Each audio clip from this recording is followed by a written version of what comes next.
ಈ ವಿಡಿಯೋ ಕಳೆದ 2 ವರ್ಷಗಳ ಹಳೆ ವಿಡಿಯೋ ಮತ್ತ್ಯಾಕೆ ವೈರಲ್ ಆಗ್ತಾ ಇದೆ. ಸೊ ಈ ತರ ವಾರ್ನಿಂಗ್ ಕೊಟ್ಟಿರ್ತಕ್ಕಂಥದ್ದು ಒಬ್ಬ ನಿರ್ಮಾಪಕರಿಗೆ. ಸೊ ಚಾಲೆಂಜಿಂಗ್ ಸ್ಟಾರ್ ದರ್ಶನ್ ಅವರು ಸಿನಿಮಾ ನೀನ್ ಮುಗಿಸ್ತೀಯಾ ಅಥವಾ ನಾವು ನಿನ್ನನ್ನ ಮುಗಿಸ್ಬೇಕಾ ಅಂತ ವಾರ್ನಿಂಗ್ ಕೊಟ್ಟಿರ್ತಕ್ಕಂಥದ್ದು ನಿಜಾನ ಸುಳ್ಳು ಅಂಶ ಇದೆಯಾ? ಅದ್ರಲ್ಲಿ ನೀವೇನು ಆಡಿಯೋ ಕೇಳಿದಿರೋ ಅದೆಲ್ಲ ಖಂಡಿತ ನಿಜಾನೇ. ಬಟ್ ಆ ಆಡಿಯೋ ಸ್ವಲ್ಪ ಕಟ್ ಆಗಿದೆ. ನೀನು ಫೋನಲ್ಲೆಲ್ಲ ಬೇಡ ಕಿರ್ಚಾಡ್ಬೇಡ, ನೀನು ನಾಳೆ ಸೆಟ್ಟಿಗೆ ಬಾ ಅಂತ. ನೆಕ್ಸ್ಟ್ ದಿವಸ ಸೆಟ್ಟಿಗೆ ಹೋದರೆ ಅಲ್ಲಿ NOC ಕೊಡು ಅಂತಾರೆ. ವಿತೌಟ್ ಪೇಮೆಂಟ್ ನಾನು ಸೈನ್ ಮಾಡಲ್ಲ ಅಂತೀನಿ. ಅಲ್ಲಿಂದ ಸ್ವಲ್ಪ ರಬ್ ಆಗುತ್ತೆ ನಮಗವರು. ಸಾಯಂಕಾಲ ನಾನು ನನ್ನ ಫ್ರೆಂಡ್ ಕೆಳಗೆ ನಿಂತಿರ್ತೀವಿ ನಮ್ಮ ಮನೆ ಗೇಟ್ ಹತ್ರ ನಿಂತ್ಕೊಂಡು ಮಾತಾಡ್ತಿರ್ಬೇಕಾದ್ರೆ ಒಂದು 3-4 ಸತಿ ಒಂದು ಗಾಡಿ ಹೋಯ್ತು ಡಿಯೋ. ಅವ್ನು ಬಂದ್ಬಿಟ್ಟು ಸೀದಾ ಇಷ್ಟುದ್ದು ಡ್ರ್ಯಾಗರ್ ತೆಗ್ದ, ಚುಚ್ಚಿಬಿಡ್ತೀವಿ ಹಂಗೆ ಹಿಂಗೆ ಅಂತ ಎಲ್ಲ ಅಂದ. ನಮ್ಮ ಬಾಸ್ ಮೇಲೆ ಕಂಪ್ಲೇಂಟ್ ಆಗ್ತೀಯ ಅಂತ. ಅವ್ರ ಸುತ್ತಮುತ್ತ ಇರೋ ಜನ ಇದ್ದಾರಲ್ಲ, ಅದರಿಂದನೇ ಇದಾಗ್ತಾ ಇರೋದು. ನನ್ನ ವಿಷಯದಲ್ಲೂ ಹಂಗೆ ಆಗಿದ್ದು. ಸುತ್ತ ಇರೋರಿಂದನೇ ನನಗೂ ದರ್ಶನ್ ಸರ್ಗೂ ಈ ಥರ ಆಗಕ್ಕೆ ಕಾರಣ. ಸೊ ಆ ಸುತ್ತಮುತ್ತ ಇರೋ ಜನನ ಅವ್ರು ತೆಗೆದುಬಿಟ್ರೆ ಎಲ್ಲ ಸರಿ ಹೋಗುತ್ತೆ.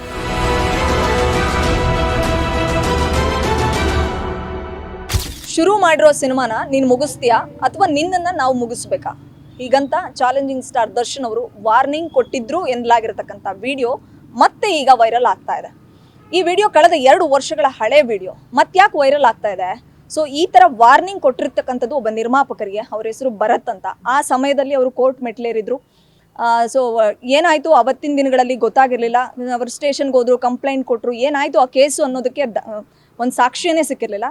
ಬಟ್ ಇವತ್ತು ಆ ವಿಡಿಯೋ ಮತ್ತೆ ವೈರಲ್ ಆಗ್ತಾ ಇದೆ. ಸೊ ಖುದ್ದು ಚಿತ್ರದ ನಿರ್ಮಾಪಕರಾಗಿರ್ತಕ್ಕಂಥ ಭರತ್ ನನ್ನ ಜೊತೆ ಇದ್ದಾರೆ. ಮತ್ತ್ಯಾಕೆ ಅವರು ಸ್ಟೇಷನ್ ಮೆಟ್ಲೇರಿದ್ದಾರೆ, ಸೊ ಅವರ ಸಮಸ್ಯೆಗಳೇನು, ನಿಜವಾಗ್ಲೂ ಚಾಲೆಂಜಿಂಗ್ ಸ್ಟಾರ್ ದರ್ಶನ್ ಅವರು ಆ ರೀತಿ ವಾರ್ನಿಂಗ್ ಕೊಟ್ಟಿದ್ರ ಸಿನಿಮಾ ನೀನು ಮುಗಿಸ್ತೀಯ ಅಥವಾ ನಿನ್ನನ್ನು ನಾನು ಮುಗಿಸ್ಬೇಕಾ ಅಂತ? ಸೊ ಏನಿದು ಪ್ರಕರಣ ಅವ್ರನ್ನೇ ಮಾತಾಡ್ಸ್ತಾ ಹೋಗ್ತೀನಿ. ಸೊ ಗ್ಯಾರಂಟಿ ನ್ಯೂಸ್ ಚಾನಲ್ ಜೊತೆ ನಿರ್ಮಾಪಕರಾಗಿರ್ತಕ್ಕಂಥ ಭರತ್ ಈಗ ಮಾತಾಡ್ತಾ ಹೋಗ್ತಾರೆ. Hi Bharat sir. ನಮಸ್ತೆ. ಇದು 2 ವರ್ಷಗಳ ಹಳೆ ಪ್ರಕರಣ. ನಮಗೆ ಗೊತ್ತಿರೋ ಪ್ರಕಾರ ಅವತ್ತಿಗೆ 2 ವರ್ಷಗಳಿಂದ ಈ ವಿಡಿಯೋ ವೈರಲ್ ಆಗಿದ್ದನ್ನು ನಾವು ನೋಡಿದ್ದೀವಿ. ಆಡಿಯೋ ವೈರಲ್ ಆಗಿತ್ತು. ಸೊ ಮತ್ತೆ ಈಗ ವೈರಲ್ ಆಗ್ತಾ ಇದೆ. ಸೊ ಯಾಕೆ ವೈರಲ್ ಆಗ್ತಿದೆ ಏನೂ ಗೊತ್ತಿಲ್ಲ. ಬಟ್ ನೀವು ಮತ್ತೆ ಸ್ಟೇಷನ್ ಮೆಟ್ಲೇರಿದ್ದೀರಿ ಅಂತ ಕೇಳ್ಪಟ್ಟೆ. ಯಾಕೆ ನೀವು ಸ್ಟೇಷನ್ ಮೆಟ್ಲೇರಿರೋದು? ನನಗೂ ಗೊತ್ತಿಲ್ಲ ವಿಡಿಯೋ ಯಾಕೆ ವೈರಲ್ ಆಗ್ತಿದೆ ಅಂತ ಹೇಳಿ. ನಾನು ಆ ವಿಡಿಯೋ ಯಾವಾಗೋ ಸುಮಾರು 2 ವರ್ಷದಿಂದ ನೋಡಿದಾಗ ಒಂದು 200K 300K ಇತ್ತು. ಈಗ 2 ದಿವಸದಿಂದ ಅದು ಏನಾಗೋಗಿದೆ ಗೊತ್ತಿಲ್ಲ. ಯಾರು ನೋಡಿ ಏನು ಇದು ಮಾಡ್ತಿದ್ದಾರೆ, ವೈರಲ್ ಮಾಡ್ತಿದ್ದಾರೆ ಅಂತ ಗೊತ್ತಿಲ್ಲ. ಆಲ್ಮೋಸ್ಟ್ 4.7 ಮಿಲಿಯನ್ ವ್ಯೂಸ್ ಇದೆ ಇವತ್ತು ಆ ವಿಡಿಯೋ. ಅದನ್ನು ನೋಡ್ತಾ ನನ್ನ ಪಾಡಿಗೆ ನಾನು ಸುಮ್ಮನೆ ಇದ್ದೆ. ಬಿಡೋ ಏನೋ ವೈರಲ್ ಆಗುತ್ತೆ ಫೇಸ್ಬುಕ್ಕಲ್ಲಲ್ವಾ ಅಂತ ಸುಮ್ಮನೆ ಇದ್ದೆ. ಈಗ ಅವ್ರ ಫ್ಯಾನ್ಸ್ಗಳೆಲ್ಲ ಫೋನ್ ಮಾಡಿ, ಯಾರೋ ಗೊತ್ತಿಲ್ಲ, ಫೋನ್ ಮಾಡಿಲ್ಲ ಸಾರಿ, ಟೆಕ್ಸ್ಟ್ ಕಮೆಂಟ್ಸ್ ಮಾಡ್ತಾ ಇದ್ದಾರೆ, ನಿಂಗೆ ಹಂಗೆ ಮಾಡ್ತೀವಿ ಹಿಂಗೆ ಮಾಡ್ತೀವಿ ಅಂತ. ಸೊ ನನ್ನ ಸೇಫ್ಟಿಗೋಸ್ಕರ ನಾನು ಪೊಲೀಸ್ ಹತ್ರ ಹೋಗಿ ನಾನು ಪ್ರೊಟೆಕ್ಷನ್ ಕೇಳಿದೆ. ಡಿಪಾರ್ಟ್ಮೆಂಟ್ ಪ್ರೊಟೆಕ್ಷನ್ ಬೇಕು ನನಗೆ ಅಂತ. ಭರತ್ ಅದು ಕಂಟಿನ್ಯೂ ಮಾಡುವಂತ್ರಿ. ನಮ್ಮ ಚಾನಲ್ನ ವೀಕ್ಷಕರಿಗೆ ಭರತ್ ಯಾರು ಅಂತ ಗೊತ್ತಿರಲ್ಲ. ಸೊ ಭರತ್ ಯಾರು ಅನ್ನೋದು ಅಂತ ನಾನು ಹೇಳೋದಕ್ಕಿಂತ ಮುಂಚೆ ನೀವೇ ಹೇಳ್ಕೊಂಡ್ರೆ ಆ್ಯಸ್ ಅ ಪ್ರೊಡ್ಯೂಸರ್ ಆಗಿ ನೀವು ಇಂಟ್ರೊಡ್ಯೂಸ್ ಮಾಡೋದಾದ್ರೆ. ನಾನು ಭಗವಾನ್ ಶ್ರೀಕೃಷ್ಣ ಪರಮಾತ್ಮ ಅಂತ ಹೇಳಿ 2021ರಲ್ಲಿ ನಾನು ಸಿನಿಮಾ ಸ್ಟಾರ್ಟ್ ಮಾಡ್ತೀನಿ. ಆ ಸಿನಿಮಾದ ಪ್ರೊಡ್ಯೂಸರು. ಹಾಗೆ ನಮ್ಮ ತಂದೆಯವರು ಸುಮಾರು ಸಿನಿಮಾಗಳು ಮಾಡಿದ್ದಾರೆ. ಅಂಬೇಡ್ಕರು, ಮನಸ್ಸುಗಳ ಮಾತು ಮಧುರ, ಗಂಗಾ ಕಾವೇರಿ, ಆಮೇಲೆ ಈಗ 2022ಅಲ್ಲಿ ಕಲ್ಯಾಣ ಕುವರ ಅಂತ ಹೇಳಿ ಒಬ್ಬರು ಸ್ವಾಮೀಜಿ ಬಗ್ಗೆ ಮಾಡಿದ್ರು. ಈಗ ಅಕ್ಕ ಮಹಾದೇವಿ ಅಂತ ಮಾಡ್ತಾ ಇದ್ದಾರೆ. ನಾನು ಅದಲ್ದಿರ ಈಗ ಅಮರು ಮತ್ತು ಒಡೆಯ ಅನ್ನೋ ಸಿನಿಮಾಗೆ ಕೆಲಸ ಮಾಡಿದ್ದೆ. ಸಂದೇಶ್ ಸರ್ ಅಂಡರ್ ನಾನು ಕೆಲಸ ಮಾಡಿದ್ದೆ. ಸೊ ಅಲ್ಲಿಂದ ನಾನು ನಂದು ಓನ್ ಪ್ರೊಡಕ್ಷನ್ ಮಾಡಿಕೊಂಡು ನನ್ನ ಸಿನಿಮಾ ಶುರು ಮಾಡಿದೆ. ಭರತ್, ನಾನು ಆರಂಭದಲ್ಲೇ ಹೇಳ್ದಾಗೆ ಸೊ ಚಾಲೆಂಜಿಂಗ್ ಸ್ಟಾರ್ ದರ್ಶನ್ ಅವರು ನೀವು ಶುರು ಮಾಡಿರ್ತಕ್ಕಂಥ ಸಿನಿಮಾ ಅಂದರೆ ಭಗವಾನ್ ಶ್ರೀಕೃಷ್ಣ ಪರಮಾತ್ಮ ಸಿನಿಮಾ ನೀನು ಮುಗಿಸ್ತೀಯಾ ಅಥವಾ ನಾವು ನಿನ್ನನ್ನು ಮುಗಿಸ್ಬೇಕಾ ಅಂತ ವಾರ್ನಿಂಗ್ ಕೊಟ್ಟಿರ್ತಕ್ಕಂಥದ್ದು ನಿಜಾನ ಅಥವಾ ಅದರಲ್ಲೇನಾದರೂ ಸುಳ್ಳು ಅಂಶ ಇದೆಯಾ ಅಥವಾ ಏನು ಅಂತ? ಅದರಲ್ಲಿ ನೀವೇನು ಆಡಿಯೋ ಕೇಳಿದಿರೋ ಅದೆಲ್ಲ ಖಂಡಿತ ನಿಜಾನೇ. ಬಟ್ ಆ ಆಡಿಯೋ ಸ್ವಲ್ಪ ಕಟ್ ಆಗಿದೆ. ಬಿಫೋರ್ ಆಗಿ ಏನು ಮಾಡ್ತಾರೆ, ಆ ಹೀರೋ ಏನಿದ್ರು ಆ ಹೀರೋ ಹೆಸರು ಹೇಳೋಕ್ಕಾಗಲ್ಲ ನಾನು. ನೀವು ಗೂಗಲ್ ಮಾಡಿದ್ರೆ ಆ ಹೀರೋ ಯಾರು ಅಂತ ಗೊತ್ತಾಗ್ತಾರೆ. ಬಿಕಾಸ್ ಆಫ್ ನನಗೆ ಇಂಜೆಕ್ಷನ್ ಆರ್ಡ್ರ್ ಇದೆ ಅವ್ರ ಕಡೆಯಿಂದ, ಹಾಗಾಗಿ ಅವ್ರ ಹೆಸರು ಮಾತಾಡೋಂಗಿಲ್ಲ. ಆ ಹೀರೋ ಬಂದು ನನಗೆ ಫೋನ್ ಮಾಡಿಕೊಡ್ತಾರೆ ದರ್ಶನ್ ಸರ್ಗೆ. 1 ನಿಮಿಷ ಅಣ್ಣ ಮಾತಾಡ್ತಾರೆ ಅಂತೇಳಿ ಕೊಡ್ತಾರೆ. ಕೊಟ್ಟಾಗ ದರ್ಶನ್ ಸರ್ ಆ ಥರ ಮಾತಾಡಿದ್ದಾರೆ ನನಗೆ. ನೀವು ಸಿನಿಮಾ ಶುರು ಮಾಡಿದಾಗ ಖುದ್ದು ದರ್ಶನ್ ಸರ್ ಬಂದು ಮಗ ಒಳ್ಳೇದಾಗಲಿ ಅಂತ ಅಂದರೆ ನಿಮ್ಗೆ ಹಾರೈಸಿ ಸಿನಿಮಾ ಶುರು ಮಾಡಿಕೊಟ್ಟಿದ್ರು. ಸೊ ಸಿನಿಮಾನ ಅಷ್ಟೇ ಅದ್ದೂರಿಯಾಗಿ ಶುರು ಮಾಡಿದವರು ಸಿನಿಮಾ ಸ್ಟಾಪ್ ಮಾಡುವಂಥ ಸನ್ನಿವೇಶ ಯಾಕೆ ಬಂತು? ಸಿನಿಮಾ ಸ್ಟಾಪ್ ಮಾಡಿದ್ದಕ್ಕೆ ಖುದ್ದು ದರ್ಶನ್ ರಿಯಾಕ್ಟ್ ಆಗುವಂಥ ಸಂದರ್ಭ ಬರುತ್ತೆ. ಯಾಕಂದರೆ ಅವರ ಗೆಳೆಯನೇ ಆ ಸಿನಿಮಾದ ಹೀರೋ ಆಗಿದ್ರು. ಸೊ ಸಿನಿಮಾ ಯಾಕೆ ಸ್ಟಾಪ್ ಆಯಿತು ಪರ್ಟಿಕ್ಯುಲರ್ಲಿ ಅಂತ? ಅದು ಸ್ಟಾಪ್ ಆಗಿದ್ದು ಅನ್ನೋದಕ್ಕೆ ಕಾರಣ ನಾವು ಬ್ರೇಕ್ ತೊಗೊಂಡಿದ್ವಿ. ಯಾಕಂದರೆ ಅದಕ್ಕೆ ಸ್ಕ್ರಿಪ್ಟ್ ವರ್ಕ್ ಕಂಪ್ಲೀಟ್ ಆಗಿರಲಿಲ್ಲ. ಇದು ಡೈಲಾಗ್ ವರ್ಷನ್ ಕಂಪ್ಲೀಟ್ ಆಗಿರಲ್ಲ. ಒಂದು ಸ್ಕೆಡ್ಯೂಲ್ ಮಾಡಾದ್ಮೇಲೆ ಇನ್ನೊಂದು ನೆಕ್ಸ್ಟ್ ಸ್ಕೆಡ್ಯೂಲ್ಗೆ ತುಂಬ ದೊಡ್ಡ ಮಟ್ಟದಲ್ಲಿ ನಾವು ಮಾಡ್ತಾಯಿದ್ವಿ. ಅದು ಸೆಕೆಂಡ್ ಸ್ಕೆಡ್ಯೂಲ್ ಬಂದರೆ ಒಂದು 20-25 ದಿವಸ ಏನೋ ನಾವು ಪ್ಲ್ಯಾನ್ ಮಾಡಿದ್ವಿ. 20-25 ದಿವಸಕ್ಕೆ ಹತ್ತತ್ರ 1.5-2 ಕೋಟಿ ದುಡ್ಡು ಬೇಕಿತ್ತು ನಮಗೆ. ಸೊ ಹಂಗಾಗಿ ನಾನು ಟೈಮ್ ತೊಗೊಂಡಿದ್ದೆ. ಮತ್ತು ಇನ್ನೊಂದು ಕಡೆ ನಮಗೆ ಮೊರೋವರ್ ಅದೇ ಹೇಳಿದ್ನಲ್ಲ, ಡೈಲಾಗ್ ಕಂಪ್ಲೀಟ್ ಆಗಬೇಕಿತ್ತು. ಸೊ ಎಲ್ಲದಕ್ಕೂ ಟೈಮ್ ಬೇಕಾಗಿತ್ತು. ಅದೇ ಟೈಮಲ್ಲಿ ನನಗೆ 2 ಕೋಟಿ ನನ್ನ ಹತ್ರ ಫಂಡ್ಸ್ ಇರಲಿಲ್ಲ, 2 ಕೋಟಿ. ಅದಕ್ಕೆ ಇದೇ ನಮ್ಮ ಹೀರೋ ಆಗಲಿ, ನಮ್ಮ ಆ ಸಿನಿಮಾದ ಡೈರೆಕ್ಟರ್ ಆಗಲಿ, ಇಬ್ಬರು ಕರ್ಕೊಂಡೋಗಿ ಮಾತಾಡ್ತಾರೆ ನನ್ನ ಹತ್ರ. ನಮ್ಮ ತಾಯಿಯವ್ರ ಹತ್ರ ಬಂದು ಕನ್ವಿನ್ಸ್ ಮಾಡ್ತಾರೆ ಫಸ್ಟು. ಆಮೇಲೆ ನನ್ನ ಹತ್ರ ಹೇಳ್ತಾರೆ. ನಾನು ಇಲ್ಲ, ಒಪ್ಪೋದೇ ಇಲ್ಲ ಅಂತ ಹೇಳ್ತೀನಿ. ನಮ್ಮ ತಾಯಿಯವ್ರ ಹತ್ರ ಮಾತಾಡಿ ಕನ್ವಿನ್ಸ್ ಮಾಡಿ ನಮ್ಮ ತಾಯಿಗೆ. ಆಮೇಲೆ ನಮ್ಮ ತಾಯಿ ಹೇಳ್ತಾರೆ, ಹೋಗ್ಬಿಟ್ಟು ನೀನು ಮಾತಾಡು ಅದೇನಿದೆಯೋ ಅಂತ. ಏನು ಅಂದರೆ 2 ಕೋಟಿ ಫೈನಾನ್ಸು ದರ್ಶನ್ ಸರೇ ಕೊಡಿಸ್ತಾರೆ ವಿತೌಟ್ ಇಂಟ್ರೆಸ್ಟು ಅಂತೆಲ್ಲ ಹೇಳಿ ಕನ್ವಿನ್ಸ್ ಮಾಡ್ತಾರೆ. ನಾನು ಹೀಲ್ಡ್ ಆಗಿಬಿಡ್ತೀನಿ ಅವ್ರ ಮುಂದೆ ಅಂತ ಹೇಳಿ ಇದು ಮಾಡಿದಾಗ ಅವರು ಹೀರೋ ಮತ್ತು ಡೈರೆಕ್ಟ್ರು ಇಬ್ಬರು ಹೇಳ್ತಾರೆ, ನಾವು ಆ ಥರ ಎಲ್ಲ ಟ್ರೀಟ್ ಮಾಡಲ್ಲ ಸರ್, ಯಾವತ್ತಿದ್ರೂ ನೀವು ನಮ್ಮ ನಿರ್ಮಾಪಕರೇ, ಅಣ್ಣನೇ ಬಾಯಿ ತುಂಬ ನಿಮ್ಮನ್ನ ನಿರ್ಮಾಪಕರೇ ಅಂತ ಕರಿಬೇಕಾದ್ರೆ ನಾವು ಆ ಥರ ಮಾಡಲ್ಲ, ದಯವಿಟ್ಟು ಬನ್ನಿ ಸರ್ ಅಂತ. ದರ್ಶನ್ ಸರ್ ಹತ್ರ ಹೋಗ್ತೀವಿ, ಎಲ್ಲ ಫಿಕ್ಸ್ ಆಗುತ್ತೆ. ಅವ್ರು ನಂಗೆ ಫೈನಾನ್ಸ್ ಮಾಡ್ತೀನಿ ಅಂತ ಹೇಳ್ತಾರೆ. ಒಂದು ದಿವಸ ಹೇಳಿರ್ತಾರೆ, ಆ ದಿವಸಕ್ಕೆ ನಾವು ಕಾಯ್ತಾ ಇರ್ತೀವಿ. ಅಂದರೆ ಒಂದು 4-5 ಡೇಸ್ ಟೈಮ್ ಆದಮೇಲೆ ಬಾ ಅಂತ ಹೇಳಿರ್ತಾರೆ. ಇದೆಲ್ಲ ಬಡ್ಜೆಟೆಲ್ಲ ರೆಡಿ ಮಾಡಿಕೊಂಡು ಫಂಡ್ಸು ಹಂತ ಹಂತವಾಗಿ ನಿಂಗೆ ರಿಲೀಸ್ ಮಾಡಿಸ್ತಾ ಹೋಗ್ತೀನಿ ಅಂತ. ಆ ಟೈಮಲ್ಲಿ ಕರೆಕ್ಟಾಗಿ ಅವತ್ತಿನ ದಿವಸನೇ 29th of October 2021 ನೀವೇನಾಗಿದೆ ಅಂತ ಇಡೀ ಕರ್ನಾಟಕಕ್ಕೆ ಗೊತ್ತು. ಅಪ್ಪು ಸರ್ ತೀರ್ಕೊಂಡಿದ್ದ ದಿವಸ ಅವತ್ತೇ 1 ಗಂಟೆಗೆ ಕ್ರಾಂತಿ ಸೆಟ್ಟು, ಯಾವುದು ಟೊರಿನೋ ಫ್ಯಾಕ್ಟ್ರಿ ಅಂತ ಇದೆ RR ನಗರ ಇದ್ರ ಆರ್ಚ್ ಎದುರಿಗೆ, ಅಲ್ಲಿ ಮೀಟಿಂಗ್ ಫಿಕ್ಸ್ ಮಾಡಿರ್ತಾರೆ. ಆ ಟೈಮಲ್ಲಿ ಈ ಥರ ಒಂದು ಅಪ್ಪು ಸರ್ದಾಗುತ್ತೆ. ಅಲ್ಲಿಂದ ನಾವು ಸುಮ್ಮನೆ ಆಗೋಗ್ತೀವಿ. ಇಲ್ಲ, ಆ್ಯಕ್ಚುಲಿ ಫಿನಾನ್ಸ್ ಕೊಡಿಸ್ತೀನಿ ಅಂದರೆ ಫಂಡ್ನ ನಿನ್ಗೆ ಹೆಂಗೆ ಬೇಕೋ ಅಂದರೆ ಶೂಟಿಂಗ್ ಎಷ್ಟು ಕೇಳುತ್ತೋ ಅಷ್ಟು ಬಜೆಟ್ನ ರಿಲೀಸ್ ಮಾಡಿಸ್ತಾ ಹೋಗ್ತೀನಿ ಹಂತವಾಗಿ ಅಂತ ಕರೆಸ್ಕೊಂಡು ಮೀಟಿಂಗಿಗಂತ ಕರೆಸ್ಕೊಂಡ್ರು ಟೊರಿನೋ ಫ್ಯಾಕ್ಟ್ರಿಗೆ. ಅವತ್ತು ಏನಾಯ್ತು ಆ್ಯಕ್ಚುಲಿ ಅಂದರೆ ಅಪ್ಪು ಸರ್ ಡೆತ್ ಆದ್ರು ಅನ್ನೋ ಕಾರಣಕ್ಕೆ ನಿಮ್ಮ ಮೀಟಿಂಗ್ ಕ್ಯಾನ್ಸಲ್ ಆಯ್ತಾ, ಅಥವಾ ನಾನು ದುಡ್ಡೇ ಕೊಡಲ್ಲ ಅಂತ ಕಳಿಸಿದ್ರೆ, ಅಥವಾ ಏನಾಯ್ತು ಆ್ಯಕ್ಚುಲಿ? ಇಲ್ಲ, ಅವತ್ತು ನಾವು ಯಾರೂ ಮೀಟೇ ಆಗಲ್ಲ. ಅಪ್ಪು ಸರ್ ತೀರ್ಕೋತಾರಲ್ಲ, ಹಾಗಾಗಿ ನಾವು ಯಾರೂ ಮೀಟ್ ಆಗಲ್ಲ. ಸೊ ಅದು ಮುಂದೆ ಹೋಗುತ್ತೆ. ಅದಾದಮೇಲೆ ಒಬ್ಬ ಯಾರೋ ಇನ್ವೆಸ್ಟ್ರ್ ಇದ್ದಾರೆ ಅಂತ ಎಲ್ಲ ಹೇಳಿ ನಮ್ಮ ಹೀರೋ ಮತ್ತು ಡೈರೆಕ್ಟ್ರು ಇಬ್ಬರು ಕಾಲ್ ಮಾಡ್ತಾರೆ. ನಾನು ಹೋಗಿ ಮಲ್ಲೇಶ್ವರಂ ಕಾಫಿ ಡೇಲಿ ಮೀಟ್ ಮಾಡ್ತೀನಿ. ಅಲ್ಲಿ ಅವನು ಸ್ವಲ್ಪ ನನಗೆ ಯಾಕೋ ಅವನು ಫ್ರಾಡ್ ಅಂತ ಅನಿಸುತ್ತೆ. ಬಿಕಾಸ್ ಅವನು ಚಾಲುಕ್ಯ ಹೋಟೆಲ್ ಪಕ್ಕ ಹೈ ಪಾಯಿಂಟ್ ಅಂತ ಒಂದು ಇದಿದೆ, ಇಲ್ಲ ಅದೊಂದು ಬಿಲ್ಡಿಂಗು, ಅಲ್ಲಿ ಆ ಬಿಲ್ಡಿಂಗಲ್ಲಿ ಆಫೀಸ್ ಇದೆ ಅಂತ ಹೇಳ್ತಾನೆ. ನಾನು ವಿಚಾರಿಸಿದಾಗ ಆ ಬಿಲ್ಡಿಂಗಲ್ಲಿ ಯಾವುದೇ ಥರ ಆಫೀಸ್ ಇರಲ್ಲ ಒಂದು. ನನ್ನ ಲಿಂಕ್ಸ್ರು ನಾನು ಇದು ಮಾಡ್ತೀನಿ, ಯಾಕಂದರೆ because without knowing the person ನನ್ನ ಅಗ್ರಿಮೆಂಟ್ಗೆ ಸೈನ್ ಹಾಕೋಕ್ಕಲ್ಲ. ನಾನು ಆಲ್ರೆಡಿ ಇನ್ವೆಸ್ಟ್ ಮಾಡಿದ್ದೀನಿ, ಲಕ್ಷಾಂತರ ರೂಪಾಯಿ ಇನ್ವೆಸ್ಟ್ ಮಾಡಿದ್ದೀನಿ. ಸೊ ಹಂಗಾಗಿ ನಾನು ವಿಚಾರಿಸಿದಾಗ ಅವನು ಫ್ರಾಡ್ ಅಂತ ಗೊತ್ತಾಗುತ್ತೆ. ಅದನ್ನು ನಮ್ಮ ಹೀರೋಗೆ ಫೋನ್ ಮಾಡಿರ್ತೀನಿ, ಯಾಕಂದರೆ ನಮ್ಮ ಹೀರೋ ಮೈಸೂರಲ್ಲಿ ಇರ್ತಾರೆ, ಅವ್ರು ಬ್ಯಾಂಗ್ಳೂರವರಲ್ಲ, ಮೈಸೂರಲ್ಲಿ ಇರ್ತಾರೆ. ಫೋನ್ ಮಾಡಿ ಹೇಳಿದಾಗ ಅವ್ರು ಇಮಿಡಿಯೇಟ್ ಡೈರೆಕ್ಟ್ರಿಗೆ ಹೇಳಿ, ಅಲ್ಲಿಂದ ಡೈರೆಕ್ಟ್ರಿಗೂ ನನಗೂ ಜಗಳ ಆಗುತ್ತೆ. ನಾವೊಂದು ವಾಟ್ಸಪ್ ಗ್ರೂಪ್ ಮಾಡ್ಕೊಂಡಿರ್ತೀವಿ, ಅಲ್ಲಿಂದ ಎಲ್ಲ ಬಿಡ್ತಾರೆ, ನನಗೊಂದು ಮೆಸೇಜ್ ಹಾಕ್ತಾರೆ, ಈ ಥರ ನನಗೆ ಅವಮಾನ ಮಾಡೋದಾದರೆ ಈ ಸಿನಿಮಾ ನನಗೆ ಬೇಡ ಅಂತೇಳಿ ಗ್ರೂಪ್ ಎಕ್ಸಿಟ್ ಆಗ್ತಾರೆ. ನಾನು ಅಲ್ಲಿಂದ ಸ್ವಲ್ಪ ನನಗೋರ್ಗೂ ಮನಸ್ತಾಪ ಆಗುತ್ತೆ. ಅದಾದಮೇಲೆ ಅವರು ಸೀದಾ ನೆಕ್ಸ್ಟ್ ಹೋಗೋದೆ ದರ್ಶನ್ ಸರ್ ಹತ್ರ. ನವಂಬರ್ 14 ತನಕ ನಾವು ಕೆಲಸ ಮಾಡ್ತೀವಿ. 2021 ನವಂಬರ್ 14 ತನಕ ಒಂದು ರೂಮ್ ಹಾಕಿರ್ತೀವಿ, ಅಲ್ಲಿ ಡೈಲಾಗ್ಸ್ ಎಲ್ಲ ಬರ್ಸ್ತಾ ಇರ್ತೀವಿ. ತುಂಬ ಒಬ್ಬರು ದೊಡ್ಡ ಡೈಲಾಗ್ ರೈಟರ್ ಹತ್ರನೇ, ಅವರು ಡೈರೆಕ್ಟ್ರು ಕೂಡ, ಅವ್ರ ಹೆಸರು ಬೇಡ ಪಾಪ, ಸುಮ್ಮನೆ ಅವ್ರಿಗೆ ತೊಂದರೆ ಬೇಡ, ಹಾಗಾಗಿ ಅವ್ರ ಹತ್ರ ಡೈಲಾಗ್ಸ್ ಬರ್ಸ್ತಾ ಇರ್ತೀವಿ. ನವಂಬರ್ 14ಕ್ಕೆ ಡೈಲಾಗ್ ವರ್ಷನ್ ಮುಗಿಯುತ್ತೆ. 15ಕ್ಕೆ ರೂಮ್ ಖಾಲಿ ಮಾಡ್ತೀವಿ. ಆವತ್ತಿನ ದಿವಸನೇ ಗಲಾಟೆ ಆಗುತ್ತೆ ನನಗೋರ್ಗೂ, ನಮ್ಮ ಡೈರೆಕ್ಟ್ರಿಗೂ ನನಗೂ. ಅದಾದಮೇಲೆ ನವಂಬರ್ 18ನೇ ತಾರೀಕು ಸಾಯಂಕಾಲ ನನಗೆ ಒಂದು 7:30-8 ಗಂಟೆನೋ ಅಥವಾ 10 ಗಂಟೆ ಒಳಗೆ ಆ ಟೈಮಲ್ಲಿ ನನಗೆ ಫೋನ್ ಬರುತ್ತೆ. ಇದೇ ಧ್ರುವನವ್ರು ಫೋನ್ ಮಾಡ್ತಾರೆ. ಮಾಡಿಬಿಟ್ಟು ನನಗೆ ದರ್ಶನ್ ಸರ್ ಮಾತಾಡ್ತಾರೆ ಅಂತ ಕೊಡ್ತಾರೆ. ದರ್ಶನ್ ಸರು ನಾನೇನೋ ಹೇಳೋಕೆ ಹೋಗ್ತೀನಿ, ಅವ್ರೇನೋ ಏನಪ್ಪ ಅಂತಾರೆ. ಹೇಳಿ ಬಾಸ್ ಅಂತೀನಿ. ಅಲ್ಲ ಏನು ಹೇಳು ಅಂತಾರೆ. ಅದೇ ನಾನು ಏನೋ ಒಂದು ಕನ್ವೆ ಮಾಡೋಕೆ ಹೋಗ್ತೀನಿ, ಅವ್ರು ಬೈದು ಬಿಡ್ತಾರೆ ನನಗೆ, ನೀನು ಫೋನಲ್ಲೆಲ್ಲ ಬೇಡ, ಕಿರ್ಚಾಡಬೇಡ, ನೀನು ನಾಳೆ ಸೆಟ್ಟಿಗೆ ಬಾ ಅಂತ. ನೆಕ್ಸ್ಟ್ ದಿವಸ ಸೆಟ್ಟಿಗೆ ಹೋದರೆ ಅಲ್ಲಿ NOC ಕೊಡು ಅಂತಾರೆ. ವಿತೌಟ್ ಪೇಮೆಂಟ್ ನಾನು ಸೈನ್ ಮಾಡಲ್ಲ ಅಂತೀನಿ. ಅಲ್ಲಿಂದ ಸ್ವಲ್ಪ ರಬ್ ಆಗುತ್ತೆ ನಮಗವ್ರಿಗೂ. ಈಗ ನೀವು ಸ್ಪಾಟಿಗೆ ಹೋಗ್ತೀರಾ, ಟೊರಿನೋ ಫ್ಯಾಕ್ಟ್ರಿಲಿ ಕೂತ್ಕೋತೀರಾ, NOCಗೆ ಸೈನ್ ಹಾಕು ಅಂತ ಅಂದರೆ ನಾಜೂಕಾಗೆ ಕೇಳ್ತಾರೆ ಆರಂಭದಲ್ಲಿ. ನೀವು ಯಾವಾಗ ಸೈನ್ ಮಾಡಲ್ಲ, ದುಡ್ಡು ಕೊಡಲ್ಲ, ಅಂದರೆ ನೀವು ದುಡ್ಡು ಕೊಡೋವರೆಗೂ ನಾನು ಸೈನ್ ಮಾಡಲ್ಲ ಅಂತಿರೋ ಆ ಟೈಮಲ್ಲಿ ನಿಮ್ಮ ಮೊಬೈಲ್ ಕಿತ್ಕೋತಾರೆ ಅಂತ ಕೇಳ್ಪಟ್ಟಿದ್ದೀನಿ.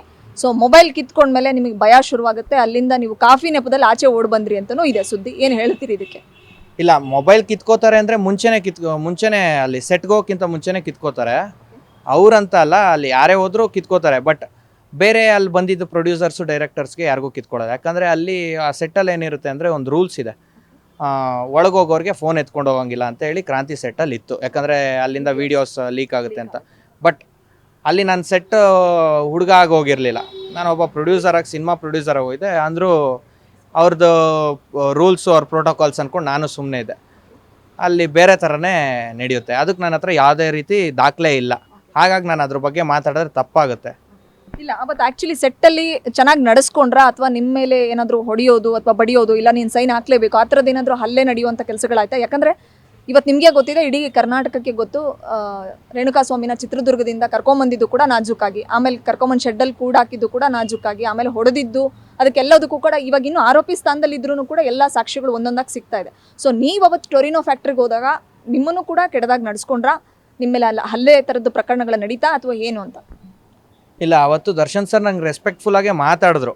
ಸ್ಟಾರ್ಟಿಂಗಲ್ಲಿ ತುಂಬ ಚೆನ್ನಾಗೇ ಮಾತಾಡಿದ್ರು. ಬಟ್ ಅವ್ರ ಜೊತೆ ಇದ್ದಿದ್ದು ಸುತ್ತಮುತ್ತ ಜನ ಸಿಕ್ಕಾಪಟ್ಟೆ ಅವಮಾನ ಮಾಡಿದ್ರು ನನಗೆ. ಊಟಕ್ಕೆ ಕೂತ್ಕೊಂಡ್ವಿ ಎಲ್ಲ ಅಲ್ಲಿ. ಊಟಕ್ಕೆ ಕೂತ್ಕೊಂಡಾಗ ಸಿಕ್ಕಾಪಟ್ಟೆ ಅವಮಾನ ಮಾಡಿದ್ರು. ಆ ಸಿನಿಮಾ, ನಮ್ಮ ಸಿನಿಮಾ ಡೈರೆಕ್ಟ್ರ್ ಇದ್ದಾರಲ್ಲ ಅವರಾಗಲಿ ಅಥವಾ ಹೀರೋ ಆಗಲಿ ಎಲ್ಲ ಸಿಕ್ಕಾಪಟ್ಟೆ ಅವಮಾನ ಮಾಡಿದ್ರು. ನಾನು ಊಟ ಮಾಡಲ್ಲ ಅಂತ ಅಂದೆ. ಯಾಕಂದರೆ ಬೇರೆ ಸೆಟ್ಗೆ ಹೋಗಿ ಊಟ ಮಾಡೋದು ಈ ಥರ ಆದಾಗ ನಮಗೂ ಬೇಜಾರಾಗುತ್ತೆ ಊಟ ಮಾಡೋಕ್ಕೆ. ನಾನು ಊಟ ಮಾಡಲ್ಲ ಅಂದಿದ್ದಕ್ಕೆ ಅನ್ನದ ಋಣ ಇರಬೇಕು ರೀ, ಸಿನಿಮಾ ಮಾಡೋದು ಒಂದೇ ಅಲ್ಲ, ಸಿನಿಮಾ ಮಾಡೋಕ್ಕೂ ಯೋಗ್ಯತೆ ಇರಬೇಕು, ಸಿನಿಮಾದ ಊಟ ಮಾಡಬೇಕು ಅಂದರೆ ಅದೃಷ್ಟ ಇರಬೇಕು ಅಂತ. ನಾನೇನು ಸಿನಿಮಾ ಇವಾಗಿಂದ ನೋಡ್ಕೊಬರ್ತಿಲ್ಲ. ನಾನು ಸೆಕೆಂಡ್ ಥರ್ಡ್ ಸ್ಟ್ಯಾಂಡರ್ಡ್ ಇದ್ದಾಗಿಂದನೂ ನಾನು ಸಿನಿಮಾಲೇ, ನಮ್ಮ ತಂದೆಯವ್ರು ಸಿನಿಮಾ ಮಾಡ್ತಿದ್ದಾಗ ಎಲ್ಲ ನೋಡ್ಕೊಬಂದಿದ್ದೀನಿ. ಅನ್ನದ ಋಣ ನಮ್ಗೆ ತುಂಬ ಚೆನ್ನಾಗಿ ಗೊತ್ತಿದೆ. ಸ್ಟೇಟ್ ಅವಾರ್ಡ್ ತೊಗೊಂಡಿರೋಂಥ ಬ್ಯಾನರ್ ನಮ್ಮದು, ಯಾವುದೋ ಕಾಂಜಿ ಪಿಂಜಿ ಸಿನಿಮಾಗಳು ಮಾಡಿರೋದಲ್ಲ, ಸ್ಟೇಟ್ ಅವಾರ್ಡ್ ತೊಗೊಂಡಿದ್ದೀವಿ ನಾವು. ಸೊ ಅದು ನಂಗೆ ಒಂದು ಅಂದರೆ ಗಿಲ್ಟ್ ಅನ್ನೋಕ್ಕಿಂತ ನನಗೊಂದು ಸಿಕ್ಕಾಪಟ್ಟೆ ಬೇಜಾರಾಯಿತು. ಯಾಕೆ ನಾನು ಈ ಥರ ಮಾಡಿಕೊಂಡೆ, ಇವ್ನಿಗೆ ಸಿನಿಮಾ ಮಾಡೋಕ್ಕೆ ಬಂದು ನಾನು ಅವಮಾನ ಮಾಡಿಸ್ಕೊಂಡಲ್ಲ, ಕಾಸು ಹಾಕ್ಬಿಟ್ಟು, ನಮ್ಮನೆ ಕಾಸು ನಾನು ಹಾಕ್ಬಿಟ್ಟು ಕಷ್ಟಪಟ್ಟು ಬಡ್ಡಿಗೆಲ್ಲ ತಂದ್ಬಿಟ್ಟು ನಾನು ಇವನ ಹತ್ರ ಅನ್ನಿಸ್ಕೋಬೇಕು ಅಂದ್ಬಿಟ್ಟು ನಾನು ಅಲ್ಲಿಂದ ಸುಮ್ಮನೆ ಕೂತಿದ್ದೆ. ಅದಾದಮೇಲೆ ದರ್ಶನ್ ಸರ್ ಶೂಟಿಂಗಲ್ಲಿದ್ದರು. ಮುಗಿಸ್ಕೊಂಡು ಆಚೆ ಬಂದಮೇಲೆ ಏನಪ್ಪ ಅಂದರು. ಇಲ್ಲ ಬಸ್, ನಾನು ಹೇಳ್ತಾ ಇದ್ದೀನಲ್ಲ, ಮತ್ತೆ ಡಿಸೆಂಬರ್ 5ರಿಂದ ಶುರು ಮಾಡ್ತೀನಿ ನಾನು ಸಿನಿಮಾ ಅಂತ.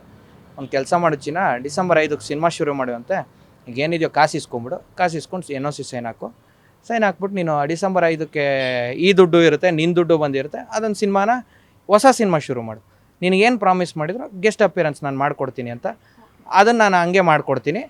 ಈ ಹೀರೋ ಏನಿದಾರೋ ಇದೇ ಹೀರೋಗೆ ಸಿನಿಮಾ ಮಾಡು ನೀನು, ಅದನ್ನು ಅವನಿಗೂ ಸಿನಿಮಾ ಆದಂಗೆ ಆಗುತ್ತೆ, ನಿನಗೂ ಸಿನಿಮಾ ಆದಂಗೆ ಆಗುತ್ತೆ, ಈ ಕಡೆ ಈ ಸಿನಿಮಾನೂ ಮುಗ್ದಂಗೆ ಆಗುತ್ತೆ ಅಂತ ಹೇಳಿ ಇದು ಮಾಡ್ತಾರೆ. ಓಕೆ, ಅಷ್ಟು ಚೆನ್ನಾಗಿ ಕಾನ್ವರ್ಸೇಷನ್ ಆದಮೇಲೆ ಮತ್ತೆ ನೀವು ಸ್ಟೇಷನ್ ಮೆಟ್ಲೇರುವಂಥ ಸಂದರ್ಭ ಯಾಕೆ ಬಂತು? ಮತ್ತು ನೀವು ಕಂಪ್ಲೇಂಟ್ ಕೊಟ್ಟರು ಕೂಡ ಯಾಕೆ FIR ಆಗಲಿಲ್ಲ? ಯಾಕೆ, ಏನೆಲ್ಲ ಆಯಿತು ಅವತ್ತಿನ ಇನ್ಸಿಡೆಂಟ್ಗಳು ಏನಾಯಿತು ಅಂತ ಎಕ್ಸ್ಪ್ಲೈನ್ ಮಾಡೋದಾದ್ರೆ? ಇದು 2021 ನಾನು ಇಷ್ಟೊತ್ತು ಇನ್ಸಿಡೆಂಟ್ ಹೇಳಿದ್ದು. ಅದಾದಮೇಲೆ ಡಿಸೆಂಬರ್ 7ಕ್ಕೇನೋ ಅವ್ರದ್ದು ಹುಟ್ಟಿದಬ್ಬ ಇತ್ತು ಆ ಹೀರೋದು. ಅವಾಗೇನು ಮಾಡ್ತಾರೆ, ನನ್ನ ಹೆಸರು ಮತ್ತು ನನ್ನ ಬ್ಯಾನರ್ ಹೆಸರು ಎಲ್ಲ ತೆಗೆದುಬಿಟ್ಟು ಗಾಂಧಿನಗರದಿಂದ ಹಿಡ್ದು ಮೈಸೂರು ಕೊಲಂಬಿಯಾ ಏಷ್ಯಾ ತನಕ DRಗಳು ಅಂಟಿಸ್ಕೊಂಡು ಹೋಗ್ತಾರೆ. DR ಅಂದರೆ ಪೋಸ್ಟರ್ಸು, ಎಲ್ಲ ಕಡೆ ವಾಲ್ ಪೋಸ್ಟರ್ಸ್ ಅಂಟಿಸ್ತಾರಲ್ಲ ರೋಡ್ ಸೈಡು, ಅದೆಲ್ಲ ಅಂಟಿಸ್ಕೊಂಡು ಹೋಗ್ತಾರೆ. ನನಗೆ ತುಂಬ ಬೇಜಾರಾಗುತ್ತೆ. ಈಗ ಅದು ಹೇಗೆ ಅಂದರೆ, ನಿಮ್ಮ ಸೈಟಲ್ಲಿ ನಾನು ಬಂದು ಮನೆ ಕಟ್ಟಿದಂಗೆ ಅದು ಲೆಕ್ಕ, ಅದು ಅಕ್ರಮ ಪ್ರವೇಶ ಅಂತಾರೆ ಅದನ್ನು. ಅವ್ರು ಹೆಂಗೆ ಮಾಡಿದ್ರು ವಿತೌಟ್ ಮೈ ನಾಲೆಜ್? ಆ ಥರ ಮಾಡೋಂಗಿಲ್ಲ. ಒಂದೇ ಒಂದು ಮಾತು ನನಗೆ, ಹೌದು, ಭರತ್ ಫಿಲಮ್ಸ್ ಅಂಡರೇ ಅದು ಭಗವಾನ್ ಶ್ರೀಕೃಷ್ಣ ಪರಮಾತ್ಮ ಟೈಟಲ್ ಇದ್ದಿದ್ದು. ನನಗೆ ಅಲ್ಲಿ ಬೇಜಾರಾಗುತ್ತೆ. ಅದಾದಮೇಲೆ ನಾನೇನು ಮಾಡ್ತೀನಿ, ಫಿಲಮ್ ಚೇಂಬರ್ಗೆ ಹೋಗಿ ಕಂಪ್ಲೇಂಟ್ ಕೊಡ್ತೀನಿ. ಆ ಫಿಲಮ್ ಚೇಂಬರಲ್ಲಿ ಇವಾಗಿರೋರು ಪರವಾಗಿಲ್ಲ, ಸ್ವಲ್ಪ ಸಪೋರ್ಟ್ ಮಾಡ್ತಾರೆ, ಪ್ರೊಡ್ಯೂಸರ್ಸು ಕಷ್ಟ ಅವ್ರಿಗೆ ಗೊತ್ತಿದೆ. ಆವಾಗಿದ್ದು ನನ್ನ ಕಂಪ್ಲೇಂಟ್ ಆಗಿದ್ದ ಟೈಮಲ್ಲಿ ಇದ್ದಿದ್ದು ಏನಂತಾರೆ, ಕಾರ್ಯಕಾರಿ ಸಮಿತಿಯವರು ಅದೇನು ಸಿನಿಮಾ ಮಾಡ್ತಾರೋ ಅಥವಾ ಅವ್ರು ಸುಮ್ಮನೆ ಕಾಫಿ ಟೀ ಕುಡಿಯೋಕ್ಕೆ ಬರ್ತಾರೋ ಗೊತ್ತಿಲ್ಲ, ತುಂಬ ಮಿಸ್ಗೈಡ್ ಮಾಡಿದ್ರು. ಮಾತಾಡ್ತೀವಿ ಹಂಗೆ ಮಾಡ್ತೀವಿ ಹಿಂಗೆ ಮಾಡ್ತೀವಿ ಅಂತ ನನ್ನನ್ನು ಕರ್ಸ್ಕೊತಿದ್ರು ಹೊರತು ಆ ಹೀರೋನ, ಆ ಡೈರೆಕ್ಟ್ರನ್ನ ಒಂದು ದಿವಸಕ್ಕೂ ಅಲ್ಲಿ ಕರ್ಸ್ಕೊಂಡಿಲ್ಲ. ಅದಾದಮೇಲೆ ನನಗೆ ಬೇಜಾರಾಗಿ ನಾನೇನು ಮಾಡ್ತೀನಿ, ಒಂದು ಪ್ರೆಸ್ ಮೀಟ್ ಅರೇಂಜ್ ಮಾಡ್ತೀನಿ ಒಂದು ಹೋಟೆಲಲ್ಲಿ. ಅಲ್ಲೇನಾಗುತ್ತೆ, ಎಲ್ಲ ಮೀಡಿಯಾದವರು, ನೀವು ಮೀಡಿಯಾದವರೆಲ್ಲ ಏನು ಮಾಡ್ತೀರಾ, ಲೈವ್ ಹೊಡಿಯೋಕ್ಕೆ ಸ್ಟಾರ್ಟ್ ಮಾಡ್ತೀರಾ. Big breaking news, exclusive news ಅಂತ ಎಲ್ಲ ಬರೋಕ್ಕೆ ಸ್ಟಾರ್ಟ್ ಆಗುತ್ತೆ. ಬಂದಿದ ತಕ್ಷಣವೇ ಲೈವ್ ಹೋಗ್ತಾ ಇರುತ್ತೆ.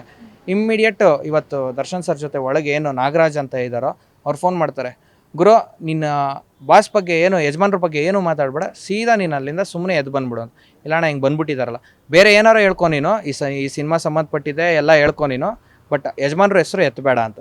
ಅಲ್ಲಿ ನಾವೇನು ಮಾಡ್ತೀವಿ, ನಾನು ನಮ್ಮ ತಂದೆ ಇಬ್ಬರೂ ಕೂತಿರ್ತೀವಿ. ಒಬ್ಬ ಹಿರಿಯ ನಟ, ದೊಡ್ಡ ಸ್ಟಾರ್ ನಟ ಅಂತ ಹೇಳಿ ನಾವು ಅಲ್ಲಿಗೆ ಮುಗಿಸ್ತೀವಿ. ಅದಾದಮೇಲಿಂದ ಅದೇ ಸೆಟ್ಲು ಮಾಡ್ತೀವಿ ಅಂದಿದ್ದಕ್ಕೆ ನಾವು ಸುಮ್ಮನೆ ಆಗಿದ್ವಿ. ಅದಾದಮೇಲೆ ಫೆಬ್ರವರಿ, ಮಾರ್ಚ್, ಏಪ್ರಿಲ್ ತನಕ ತಳ್ಕೊಂಬರ್ತಾರೆ, ಇವತ್ತು ನಾಳೆ ಅಂದ್ಕೊಂಡು. ನಾನು ಹಂಗೂ ಹೇಳ್ತೀನಿ, ಅಣ್ಣ ನಾನು ಮತ್ತೆ ಹೇಳ್ತಾ ಇದ್ದೀನಿ, ಅವ್ನು ಫ್ರಾಡ್ ನನ್ನ ಮಗ ಅಣ್ಣ, ಅವನು ಯಾರು ರಘು ನಾಯ್ಡು ಅಂತ ಇದ್ದಾನೋ ಅವ್ನು ಫ್ರಾಡು ಅಣ್ಣ. ಅದೇ ಇನ್ವೆಸ್ಟ್ರು ಅಂತ ಹೇಳಿ ಡೈರೆಕ್ಟ್ರು ಮತ್ತು ಹೀರೋ ಹುಡ್ಕೊಬಂದವನು, ಇವ್ನು ಫ್ರಾಡು ಅಂತ ಹೇಳ್ತೀನಿ. ಅದಕ್ಕೆ ಅವರು ಬಿಡೋ, ನಿನಗೆ ಯಾಕೆ ಮಗ, ದುಡ್ಡು ಸೆಟ್ಲು ಮಾಡ್ತೀನಿ ಅಂದು ತಾನೆ ಯಜಮಾನ್ರು, ಅವ್ರು ಮಾಡಿಸ್ತಾರೆ ಸುಮ್ಮನೆ ಇರು ಅಂತ. ಸರಿ ಆಯ್ತು ಬಿಡ್ರಿ ಅಣ್ಣ ಅಂತ ಹೇಳ್ಬಿಟ್ಟು ನಾನು ಸುಮ್ಮನೆ ಆಗ್ತೀನಿ. ಆಮೇಲೆ ನನಗೆ ಜುಲೈ ಆಗಸ್ಟ್ ಟೈಮಲ್ಲಿ ಹೆವಿ ಪ್ರೆಷರ್ ಆಗುತ್ತೆ ಫೈನಾನ್ಷಿಯರ್ಸಿಂದ. 22 ನನಗೆ ಸಿಕ್ಕಾಪಟ್ಟೆ ಪ್ರೆಷರ್ ಆಗುತ್ತೆ. ಒಂದು ಸತಿ ಕರ್ಸ್ಕೊಂಡು ಕೂಡಿಸ್ಕೋತೀನಿ. ನಮ್ಮ ಮಾಮಂದು ಅಪಾರ್ಟ್ಮೆಂಟ್ ಇದೆ ಇಲ್ಲೇ ಕೆಂಗೇರಿ ಉಪನಗರಲ್ಲೇ, ಅಲ್ಲಿ ಕರ್ಸ್ಕೊಂಡು ಇವನ್ನ ಹೀರೋನ ಮತ್ತು ಡೈರೆಕ್ಟ್ರನ್ನ, ಕ್ಯಾಮ್ರಾಮನ್ನ ಎಲ್ಲ ಕರ್ಸ್ಕೊಂಡು ನಾವು ಒಂದು ಮಾತುಕತೆಗೆ ಕೂತ್ಕೋತೀವಿ. ಅವತ್ತೂ ಇವರು ದರ್ಶನ್ ಸರ್ ಫಾರಿನಲ್ಲಿದ್ದಾರೆ, ಬಂದ್ಬಿಡ್ಲಿ ಮಾತಾಡ್ತೀವಿ ಅಂತ. ಅದಾದಮೇಲೆ ಇನ್ನೂ ಸಿಕ್ಕಾಪಟ್ಟೆ ಪ್ರೆಷರ್ ಆಗೋಕ್ಕೆ ಸ್ಟಾರ್ಟ್ ಆಗುತ್ತೆ ನನಗೆ. ಮನೆ ಬಾಗ್ಲಿಗೆ ಬಂದು ಎಲ್ಲ ಕೂಗಾಡೋದು ಕಿರ್ಚಾಡೋದು ಅಂತ. ಹತ್ರ ಇದ್ದಿದ್ದು ಪ್ರಾಪರ್ಟಿನೂ ಮಾರ್ಕೊಂಬಿಟ್ಟಿದ್ದೀನಿ ಆಲ್ರೆಡಿ. ಈಗ ನಾ ಈ ಪ್ರಾಪರ್ಟಿ ಪೇಪರ್ ಕೊಡು ಅಂತಾರೆ, ಈಗ ಅಥವಾ ಈ ಪ್ರಾಪರ್ಟಿನ ಅಡ ಇಟ್ಕೊಡು ಅಂತಾರೆ. ಈ ಪ್ರಾಪರ್ಟಿ ಬಂದು ನಮ್ಮ ತಂದೆ ತಾಯಿ ಹೆಸರಲ್ಲಿರೋದು, ನಾನು ಹೆಂಗೆ ಕೊಡೋಕ್ಕಾಗುತ್ತೆ? ಸುಮ್ಮನೆ ಮನೆ ಬಾಗಿಲು ಈಗ ನಮ್ಗೆ ಇಲ್ಲಿ ಸೊಸೈಟಿಲಿ ಒಂದು ಒಳ್ಳೆ ಹೆಸರಿದೆ, ನಮ್ಮ ತಂದೆ ತಾಯಿಗಾಗಲಿ ಅಥವಾ ನಮ್ಮ ತಾಯಿಯವ್ರ ಮನೆ ಕಡೆ ಆಗಲಿ ಎಲ್ಲರಿಗೂ ಒಳ್ಳೆ ಹೆಸರಿದೆ ಈ ಕಡೆ ಕೆಂಗೇರಿಲಿ. ಸೊ ನಾನು ಇದನ್ನು ಇಟ್ಕೊಂಡು ನಾನೇನು ಮಾಡ್ತೀನಿ, ಸ್ಟೇಷನ್ಗೆ ಹೋಗಿ ಕಂಪ್ಲೇಂಟ್ ಕೊಡ್ತೀನಿ ಆಗಸ್ಟ್ 3ನೇ ತಾರೀಕು. 3-4 ಏನೂ ಮಾಡಲ್ಲ. ಮತ್ತು 5ನೇ ತಾರೀಕಿಗೆ ಇನ್ಸ್ಪೆಕ್ಟರ್ ಸಾಹೇಬ್ರೆ ಫೋನ್ ಮಾಡಿ ನಂಗೆ ಕರ್ಸ್ಕೋತಾರೆ. ಸುಮ್ಮನೆ ನಾಮಕಾವಸ್ಥೆಗೆ NCR ಮಾಡ್ತಾರೆ.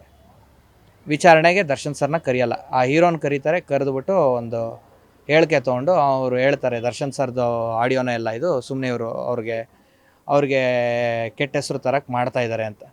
ಸರಿ ಆಯಿತು, ನಾನೇನು ಮಾಡ್ತೀನಿ, ಸರ್ ಒಂದೇ ಒಂದು ಸತಿ ಕರೆಸಿ ವಿಚಾರಣೆ ಮಾಡಿ, ಇಲ್ಲಾಂದರೆ ಆಡಿಯೋ ಟೆಸ್ಟಿಂಗಿಗೆ ಕಳಿಸಿ. ಟೆಸ್ಟಿಂಗ್ ಮಾಡಿದ್ರೆ ನಿಮ್ಗೆ ಗೊತ್ತಾಗುತ್ತೆ ಯಾರು ವಾಯ್ಸು ಅಂತ. CDR ಎತ್ಬೋದು ನೀವು, ನಿಮ್ಮಲ್ಲಿ ಎಲ್ಲ ಥರ ಫೆಸಿಲಿಟಿ ಇರುತ್ತೆ, ತೆಗೆದುಬಿಟ್ಟು ನೋಡಿ. ಯಾಕಂದ್ರೆ ನನ್ನ ಫೋನಲ್ಲಿ ರೆಕಾರ್ಡ್ ಆಗುತ್ತೆ. ಸ್ಯಾಮ್ಸಂಗ್ ಇದ್ದಿದ್ದು ನನ್ನ ಹತ್ರ ಮುಂಚೆ, ಆ ಸ್ಯಾಮ್ಸಂಗ್ ಫೋನಲ್ಲಿ ಹೆಸರು ಸಮೇತ ಬಂದುಬಿಡುತ್ತೆ. ಕಾಲ್ ರೆಕಾರ್ಡಿಂಗ್ ಫ್ರಮ್ ಅಂತ ಹೇಳಿ ಆ ನಂಬರು ಇಲ್ಲ ಆ ಹೆಸರು ಬರುತ್ತೆ. ಅದ್ರ ಥ್ರೂ ನೀವು ಮಾಡಿ ಅಂತ ಹೇಳಿದೆ. ಯಾವುದೇ ಥರ ಇದು ಮಾಡಲಿಲ್ಲ ಅವರು. ನೀವು ಕಂಪ್ಲೇಂಟ್ ಕೊಡೋದಕ್ಕೂ ಮೊದಲು ನಿಮಗೆ ದರ್ಶನ್ ಸರ್ ವಾರ್ನ್ ಮಾಡಿದ್ದ ಅಥವಾ ನೀವು ಕಂಪ್ಲೇಂಟ್ ಕೊಟ್ಟ ಮೇಲೆ ವಾರ್ನ್ ಮಾಡಿದ್ದ? ನಾನು ಕಂಪ್ಲೇಂಟ್ ಕೊಟ್ಟಿದ್ದೆ, ಅವ್ರು ವಾರ್ನ್ ಮಾಡಿದ್ದಕ್ಕಲ್ವಾ. ಹಾಗಾಗಿ ಅದಾದಮೇಲೆ 1 ವರ್ಷ ಆದಮೇಲೆ ನಾನು ಕಂಪ್ಲೇಂಟ್ ಕೊಡೋದು. ಅವ್ರು ಅದೇ ಹೇಳ್ತಾರೆ ಇನ್ಸ್ಪೆಕ್ಟರ್, ನೀನು ಯಾಕಪ್ಪ 1 ವರ್ಷ ಆದಮೇಲೆ ಬಂದೆ ಅಂತ. ಇವರು ಈ ಥರ ತಳ್ಕೊಂಬರ್ತಾ ಇದ್ದಕ್ಕೆ ನಾನು ಸುಮ್ಮನೆ ಇದ್ದಿದ್ದು. ಇಲ್ಲ ಅಂತ ಹೇಳಿದರೆ ನಾನು ನವಂಬರ್ 19th ಇದಾಗಿದ್ದು ನಮ್ಮದು ಅವ್ರದ್ದು ಗಲಾಟೆ. ಡಿಸೆಂಬರ್ 5ನೇ ತಾರೀಕು ಅಷ್ಟರಲ್ಲ ನಾನು ಪ್ರೆಸ್ ಮೀಟ್ ಮಾಡಿದ್ನಲ್ಲ, ಆವಾಗೇ ನಾನು ಬಿಟ್ಬಿಡ್ತಾ ಇದ್ದೆ. ಸರಿ, ಈಗ 2-3 ಸತಿ ನಿಮ್ಮ ಮೇಲೆ ಹಲ್ಲೆಗಳು ಮಾಡೋದಕ್ಕೆ ಟ್ರೈ ಮಾಡಿದ್ರು, ಬಟ್ ಯಾರು ಅಂತ ಗೊತ್ತಿಲ್ಲ. ನನಗೆ ಬೇರೆ ಥರದ್ದು ವಿರೋಧಿಗಳು ಯಾರೂ ಇಲ್ಲ ನನ್ನ ಸುತ್ತಮುತ್ತ. ಸೊ ಇರೋದು ಅಂದರೆ ಇದೊಂದೇ ಕೇಸ್ ವಿಚಾರವಾಗಿ ಅಂತ ನೀವು ಹೇಳ್ಕೊಂಡಿದ್ದೀರಾ. ಸೊ ಅವರು ದರ್ಶನ್ ಅಭಿಮಾನಿಗಳ ಅಥವಾ ಏನು ಹೇಳಲಿಕ್ಕೆ ಇಷ್ಟಪಡ್ತೀರಿ ಈ ಒಂದು ಪ್ರಕರಣಕ್ಕೆ? ಮೇಡಮ್, ನಮಗೆ ನಿಜವಾಗ್ಲೂ ಟು ಬಿ ಫ್ರ್ಯಾಂಕ್ ನನಗೆ ಅವ್ರು ಯಾರು ಅಂತ ಗೊತ್ತಿಲ್ಲ. ನಂದು ಇದೊಂದೇ ಪ್ರಾಬ್ಲಮ್ ಆಗಿರೋದು. ಇನ್ನು ಜಗಳಗಳು ಫ್ರೆಂಡ್ಶಿಪ್ಪಲ್ಲಿ ಆಗ್ತಾ ಇರುತ್ತೆ, ಆ ಥರ ದುಶ್ಮನಿ ಇಟ್ಕೊಳ್ಳೋ ಅಂಥದ್ದು ಏನಿಲ್ಲ. ಸಣ್ಣ ಪುಟ್ಟ ಈಗ 1,000-2,000 ಅವ್ರಿಗೆ ನಾನು ಕೊಟ್ಟಿರ್ತೀನಿ, ಇಲ್ಲ ಅವ್ರು ನಂಗೆ ಕೊಟ್ಟಿರ್ತಾರೆ, ಅದೇನೋ ಆ ಥರ ಗಲಾಟೆ ಆಗ್ತಿತ್ತು. ಬಟ್ ಯಾರ ಹತ್ರ ನಾನು ರಬ್ ಮಾಡಿಕೊಂಡು ಗಲಾಟೆ ಲೆವೆಲ್ಗೆ ಹೋಗೋದು ಅದೆಲ್ಲ ಏನಿರಲಿಲ್ಲ. ಹಲ್ಲೆ ನಡೆದಿಲ್ಲ, ಅಟ್ಯಾಕ್ ಮಾಡಿದ್ರು. ಒಂದು ಸತಿ ಕೇಸ್ ಏನಾಯಿತು, ಅದಾಗಿದ್ದ ದಿವಸನೇ ಸಾಯಂಕಾಲ ನಾನು ನನ್ನ ಫ್ರೆಂಡ್ ಕರಣ್ ಅಂತ ಹೇಳಿ ನನ್ನ ತುಂಬ ಕ್ಲೋಸ್ ಫ್ರೆಂಡು, ನಾನು ಅವನು ರೆಗ್ಯುಲರಾಗಿ ನಮ್ಮ ಮನೆ ಕೆಳಗೆ ನಿಂತ್ಕೊಳ್ಳೋದು. ನಮ್ಮ ಮನೆ ಒಳಗೆ ಯಾವಾಗೋ ಒಂದು ಸತಿ ಅಪರೂಪಕ್ಕೆ ಅಂದರೆ ಮನೆ ಫಂಕ್ಷನ್ಸ್ ಇದ್ದಾಗ ಮೇಲೆ ಬರ್ತಾನೆ. ಅದು ಬಿಟ್ಟರೆ ನಾವು ಕೆಳಗೆ ನಿಂತಿರ್ತೀವಿ ನಮ್ಮ ಮನೆ ಗೇಟ್ ಹತ್ರ ನಿಂತ್ಕೊಂಡು ಮಾತಾಡ್ತಿರ್ಬೇಕಾದ್ರೆ ಒಂದು 3-4 ಸತಿ ಒಂದು ಗಾಡಿ ಹೋಯ್ತು ಡಿಯೋ. ನಾವು ಯಾಕೆ ಹಿಂಗೆ ಓಡಾಡ್ತಿದ್ದ ಅಂತ ನಾವು ಅಬ್ಸರ್ವ್ ಮಾಡ್ತಾಯಿದ್ವಿ. ಅವ್ನು ಬಂದ್ಬಿಟ್ಟು ಸೀದಾ ಇಷ್ಟುದ್ದು ಡ್ರ್ಯಾಗರ್ ತೆಗ್ದ, ಚಾಕು ಅಂತ ಏನು ಕರೀತಾರೆ, ಇಷ್ಟುದ್ದು ಚಾಕು ತೆಗೆದುಬಿಟ್ಟು ಚುಚ್ಬಿಡ್ತೀವಿ ಹಂಗೆ ಹಿಂಗೆ ಅಂತ ಎಲ್ಲ ಅಂದ. ಆವಾಗ ಅವನು ಹೇಳ್ದ, ನಮ್ಮ ಬಾಸ್ ಮೇಲೆ ಕಂಪ್ಲೇಂಟ್ ಆಗ್ತೀಯ ಅಂತ. ನಾನು ಹೇಳ್ದೆ, ಲೋ ತಮ್ಮ ನಡಿ, ನಾನು ಇವೆಲ್ಲ ನೋಡಿದ್ದೀನಿ, ನನಗೇನು ಇವೆಲ್ಲ ಬೇಕಿಲ್ಲ, ನಮ್ಗೆ ರೌಡಿಸಮ್ ಬೇಕಿಲ್ಲ, ಏನಾಗಿದೆ ಅಂತ ವಿಷಯ ತಿಳ್ಕೊಂಡು ಆಮೇಲೆ ನೀವು ಮಾತಾಡ್ರಿ. ಸುಮ್ಮನೆ ನಿಮ್ಮ ಬಾಸಿಗೆ ಮಾಡ್ತೀವಿ, ನಾನು ಅದೇ ಬಾಸ್ ಅಭಿಮಾನಿಯಪ್ಪ, ನೀವು ಇನ್ನೂ ಅವ್ರನ್ನ ಮೀಟ್ ಮಾಡಿದಾರೋ ಇಲ್ವೋ ಗೊತ್ತಿಲ್ಲ, ನಾನು ಚಿಕ್ಕ ವಯಸ್ಸಿಂದನೂ ಅವ್ರ ಜೊತೆಗೆ ಓಡಾಡ್ಕೊಂಬಂದು ನನಗೆ ಗೊತ್ತಿದೆ, ನೀವು ಇವಕ್ಕೆಲ್ಲ ಬರಬೇಡಿ, ನಮ್ಮದು ಅವ್ರದ್ದು ಪರ್ಸ್ನಲ್ ಇದು, ಹೊರಡು ನೀನು ಅಂತ ಹೇಳಿ ಸ್ವಲ್ಪ ಮಾತುಕತೆ ನಡೀತು. ಅದಾದಮೇಲೆ ಹೊರಟ್ರು ಅವರು. ಸರಿ, ಒಬ್ಬ ಅಭಿಮಾನಿ ಮತ್ತು ಜೊತೆಗೆ ಪ್ರೊಡ್ಯೂಸರ್ ಕೂಡ ಹೌದು, ನಿಮಗೆ ಈ ಥರದ ಎಕ್ಸ್ಪೀರಿಯನ್ಸ್ ಆಗಿದೆ. ಬಟ್ ಇವತ್ತು ಅಭಿಮಾನಿ ಅನ್ಸ್ಕೊಂಡವನು ಹೆಣ ಆಗಿ ಹೋಗಿದ್ದಾಯಿತು. ಸೊ ಈ ಪ್ರಕರಣಕ್ಕೆ ಸಂಬಂಧಪಟ್ಟಂತೆ ತಾವು ಏನು ಹೇಳಲಿಕ್ಕೆ ಇಷ್ಟಪಡ್ತೀರಾ ಡಿ ಬಾಸ್ ಅಭಿಮಾನಿಯಾಗಿ? ಡಿ ಬಾಸ್ ಅಭಿಮಾನಿ ಅನ್ನೋದಕ್ಕಿಂತ ಒಬ್ಬ ಹ್ಯೂಮನ್ ಬೀಯಿಂಗಾಗಿ ನಾನು ಹೇಳ್ತೀನಿ. ಅಂದರೆ ಅವರು ಆರೋಪಿ ಸ್ಥಾನದಲ್ಲಿದ್ದಾರೆ, ಅದು ಇನ್ನೂ ಪ್ರೂವ್ ಆಗಿಲ್ಲ. ಆಮೇಲೆ ಮಿಸ್ಟೇಕ್ ಮಾಡ್ಕೋಬೇಡಿ, ಯಾಕಂದರೆ ಲಾ ಏನಿದೆಯೋ ಅದ್ರ ಪ್ರಕಾರನೇ ಮಾತಾಡಬೇಕು. ಅವ್ರ ಅಭಿಮಾನಿಯಾಗಿ ಇವನು ಈ ಥರ ಹೇಳ್ತಿದ್ದಾನೆ ಅಂತ ತಪ್ಪು ತಿಳ್ಕೊಳ್ಳೋದು ಬೇಡ ಜನ. ಅದೇನಿದೆಯೋ ಪ್ರೂವ್ ಆದಾಗ ಅವರು ಆರೋಪಿ ಅಂತ ಕನ್ಫರ್ಮ್ ಆಗುತ್ತೆ. ಬಟ್ ಯಾರಿಗೂ ಒಬ್ಬರು ಜೀವ ತೆಗೆಯೋಷ್ಟು ರೈಟ್ಸ್ ಯಾರಿಗೂ ಇಲ್ಲ. ಆ ರೈಟ್ಸ್ ಇರೋದು ಒಬ್ರಿಗೇ, ಆ ದೇವ್ರಿಗೆ. ಸೊ ಹುಟ್ಟಿಸಿರೋ ತಂದೆ ತಾಯಿಗೂ ಆ ರೈಟ್ಸ್ ಇಲ್ಲ ಒಬ್ಬರು ಜೀವ ತೆಗೆಯೋಷ್ಟು. ಸೊ ತಪ್ಪು ಮಾಡಿದರೆ ಅವ್ರಿಗೆ ಶಿಕ್ಷೆ ಆಗಲೇಬೇಕು. ಬಟ್ ಇದಕ್ಕೊಂದು ನಾನು ರೀಸನ್ ಹೇಳ್ತೀನಿ. ಏನಂತಾರೆ, ಅವ್ರ ಸುತ್ತಮುತ್ತ ಇರೋ ಜನ ಇದ್ದಾರಲ್ಲ, ಅದರಿಂದನೇ ಇದಾಗ್ತಾ ಇರೋದು. ನನ್ನ ವಿಷಯದಲ್ಲೂ ಹಂಗೆ ಆಗಿದ್ದು. ಸುತ್ತ ಇರೋರಿಂದನೇ ನನಗೂ ದರ್ಶನ್ ಸರ್ಗೂ ಈ ಥರ ಆಗೋಕ್ಕೆ ಕಾರಣ. ಸೊ ಆ ಸುತ್ತಮುತ್ತ ಇರೋ ಜನನ ಅವ್ರು ತೆಗೆದುಬಿಟ್ರೆ ಎಲ್ಲ ಸರಿ ಹೋಗುತ್ತೆ. ಆ ಜನನ ತೆಗಿಬೇಕು ಅಂದಾಗ ದರ್ಶನ್ ಸರ್ ಸೆಲೆಬ್ರಿಟೀಸ್ ಅಂತ ಕರೀತಾರಲ್ಲ ಅವ್ರ ಅಭಿಮಾನಿಗಳಿಗೆ, ಆ ಸೆಲೆಬ್ರಿಟೀಸ್ ಹೋಗಿ ದರ್ಶನ್ ಸರ್ಗೆ ಕೇಳ್ಕೋಬೇಕು ನಿಮ್ಮ ಜೊತೆಯಲ್ಲಿರೋ. ಯಾಕಂದರೆ ದರ್ಶನ್ ಸರ್ ಕೇಳೋದು ಅವ್ರೊಬ್ಬರು ಮಾತುಗಳೇ, ಬೇರೆ ಯಾರ ಮಾತು ಕೇಳಲ್ಲ, ಸೆಲೆಬ್ರಿಟೀಸ್ ಮಾತು ಕೇಳ್ತಾರೆ. ಆ ಸೆಲೆಬ್ರಿಟೀಸ್ ಹೋಗಿ ನಿಮ್ಮ ಹತ್ರ ಇರೋ ಕಚಡಗಳನ್ನ ತೆಗೆದಾಕ್ಬಿಡಿ, ಸಾಕು ಇಷ್ಟು ದಿವಸ ನಿಮ್ಗೆ ಆಗಿರೋ ಕೆಟ್ಟ ಇದು ಇನ್ಮೇಲಾರೋ ಒಳ್ಳೇದಾಗಲಿ ಅಂತೇಳಿ ದರ್ಶನ್ ಸರ್ ಸೆಲೆಬ್ರಿಟೀಸ್ ಹೋಗಿ ಕೇಳಿದ್ರೆ ಅವರು 100% ಮಾಡೇ ಮಾಡ್ತಾರೆ. ಈಗ ಈ ಕ್ಷಣಕ್ಕೆ ನಿಮಗೂ ಭಯ ಇದೆ ಒಂದು ಲೆಕ್ಕದಲ್ಲಿ, ಹಾಗಾಗಿನೇ ನೀವು ನಮಗೆ ಪ್ರೊಟೆಕ್ಷನ್ ಬೇಕು ಅಂತ ಹೇಳ್ಬಿಟ್ಟು ಕೆಂಗೇರಿ ಪೊಲೀಸ್ ಸ್ಟೇಷನ್ ಮೆಟ್ಲೇರಿದ್ದೀರ ಮತ್ತೆ. ಸೊ ದರ್ಶನ್ ಸರ್ ಅವತ್ತು ಹೇಳಿದ ಮಾತುಗಳನ್ನು ಕೇಳಿಸ್ಕೊಂಡ್ರೆ ಇವತ್ತಿಗೂ ನಿಮಗೆ ಏನು ಅನ್ಸುತ್ತೆ? ಭಯ ಅನ್ಸುತ್ತೆ ಅಥವಾ ಜೀವ ಬೆದರಿಕೆ ಬಗ್ಗೆ, ಅವ್ರು ಹಾಕಿರೋ ಜೀವ ಬೆದರಿಕೆ ಬಗ್ಗೆ ಏನು ಹೇಳ್ತೀರಾ ಕೊನೆಯದಾಗಿ? ಅದೇ ಅದು ನನಗೆ ಕನ್ಸರ್ನ್ ಅನ್ಸೋ ಅಂತ ಒಂದು ಅರ್ಥ ಆಗಲ್ಲ.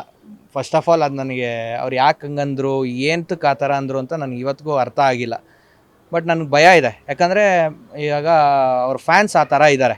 ಎಲ್ಲರೂ ಅಂತ ಹೇಳ್ತಿಲ್ಲ, ಕೆಲವು ಫ್ಯಾನ್ಸು ಅವ್ರು ಏನೋ ನಶೆ ಮಾಡ್ಕೊಬಂದೋ ಅಥವಾ ಕುಡ್ಕೊಬಂದೋ ಅದೇನಾರು ಮಾಡಿದಾಗ, ಈಗ ಯಾಕಂದರೆ ಇವಾಗ ನನಗೂ 26-27 ವರ್ಷ, ನನಗೂ ಬದುಕಬೇಕು ಅಂತ ನಮಗೂ ಆಸೆ ಇದ್ದಾರೆ. ನಾವೇನೋ ಒಂದು ಮಾಡಬೇಕು. ಈಗ ನಂದು ಇದರಲ್ಲಿ ಮುಂಚೆ ನಾನು ಸೂಪರ್ ಬೈಕ್ ಫೀಲ್ಡಲ್ಲಿ ಹೆಸರು ಮಾಡಬೇಕು ಅಂತ ಇದೆ. ನನ್ನ ಬೈಕ್ಸು ಕಾರ್ಸ್ ಡೀಲಿಂಗಲ್ಲಿದ್ದೆ ಮುಂಚೆ, ಅಲ್ಲಿ ಒಳ್ಳೆ ಹೆಸರು ಮಾಡಿದ್ದೆ. ಸಡನ್ನಾಗಿ ನಾನು ಈಗ ಸಿನಿಮಾಗೆ ಬಂದೆ. ಸಿನಿಮಾಲಿ ಒಂದು ಒಳ್ಳೆ ಹೆಸರು ಮಾಡಬೇಕು ಅಂತ ಬಂದಿದ್ದೀನಿ. ಇದು ಯಾವುದೋ ಪ್ರೀವಿಯಸ್ ಹಿಂಗಾಯಿತು, ಹಾಗಂತ ನಾನು ಬಿಟ್ಟಿಲ್ಲ. ಇನ್ನೊಂದು ಸಿನಿಮಾ ಮಾಡ್ತಾಯಿದ್ದೀನಿ, ದೊಡ್ಡ ಮಟ್ಟದಲ್ಲಿ ಮಾಡ್ತಾಯಿದ್ದೀನಿ. ಅದರಲ್ಲಿ ನಾನು ಒಳ್ಳೆ ಹೆಸರು ಮಾಡ್ಕೋಬೇಕು ಅಂತ. ಬಿಕಾಸ್ ಆ ಸಿನಿಮಾಲಿ ನಾನು ಬರೀ ಪ್ರೊಡ್ಯೂಸರ್ ಆಗಿದ್ದೆ. ಈ ಸಿನಿಮಾಲಿ ಪ್ರೊಡ್ಯೂಸರ್ ಕಮ್ ಡೈರೆಕ್ಟ್ರು, ನಾನೇ ಸ್ಕ್ರೀನ್ ಪ್ಲೇ ಬರೆದು ಸ್ಟೋರಿ ಬರೆದು ಎಲ್ಲ ಮಾಡ್ತಾಯಿದ್ದೀನಿ. ತುಂಬ ದೊಡ್ಡ ದೊಡ್ಡ ಆರ್ಟಿಸ್ಟ್ ಇದ್ದಾರೆ ಅದರಲ್ಲಿ. ಸೌತ್ ಇಂಡಿಯನ್ ಸೂಪರ್ ಸ್ಟಾರ್ಸ್ ಎಲ್ಲ ಇದ್ದಾರೆ. ತಮಿಳಿಂದ, ತೆಲುಗುಯಿಂದ, ಮಲಯಾಳಮಿಂದ ಎಲ್ಲ ಕರ್ಕೊಬರ್ತಾಯಿದ್ದೀನಿ ನಾನು ಈ ಸಿನಿಮಾಗೋಸ್ಕರ. ಈಗ ಅಷ್ಟೊಂದು ದೊಡ್ಡ ಮಟ್ಟದಲ್ಲಿ ಸಿನಿಮಾ ಮಾಡೋದಕ್ಕೆ, ಜೊತೆಗೆ ಬೇರೆ ಬೇರೆ ಇಂಡಸ್ಟ್ರಿಯಿಂದ ಸೆಲೆಬ್ರಿಟಿಗಳನ್ನ ಕರ್ಕೊಂಡ್ಬರ್ತಿರೋದಕ್ಕೆ ರೀಸನ್ ತಮ್ಮ ಕೆಪಾಸಿಟಿ ಏನು, ತಾನೇನು ಅಂತ ಪ್ರೂವ್ ಮಾಡೋದಕ್ಕೆ ಅಥವಾ ಟಾಂಗ್ ಕೊಡೋದಕ್ಕೆ? ಟಾಂಗ್ ಕೊಡೋದಕ್ಕೇನಿಲ್ಲ, ಜಸ್ಟ್ ನಾನು ಪ್ರೂವ್ ಮಾಡ್ಕೋಬೇಕು. ಇವನಿಗೆ ಇದು ಚಿಲ್ಲರೆ ಅಂದರೆ ಅದು ಚಿಲ್ಲರೆ ಅಲ್ಲ, ಅದು ಬಂದಾನೆ. ಒಂದು 4-5 ಕೋಟಿ ಬಡ್ಜೆಟಲ್ಲಿ ಮಾಡ್ತಿದ್ದು ಸಿನಿಮಾನೇ ಮಾಡೋಕ್ಕಾಗದೇ ಇರೋನು ಈ ಥರ ಮಾಡ್ತಿದ್ದಾನೆ. ಸದ್ಯಕ್ಕೆ ಅದು ಸ್ಟಾಪ್ ಆಗಿದೆ. ಬಿಕಾಸ್ ಅದು ಸುಮಾರು ತೊಂದರೆಗಳು ಕೊಟ್ಟರು, ಹಾಗಾಗಿ ಸ್ಟಾಪ್ ಆಗಿದೆ.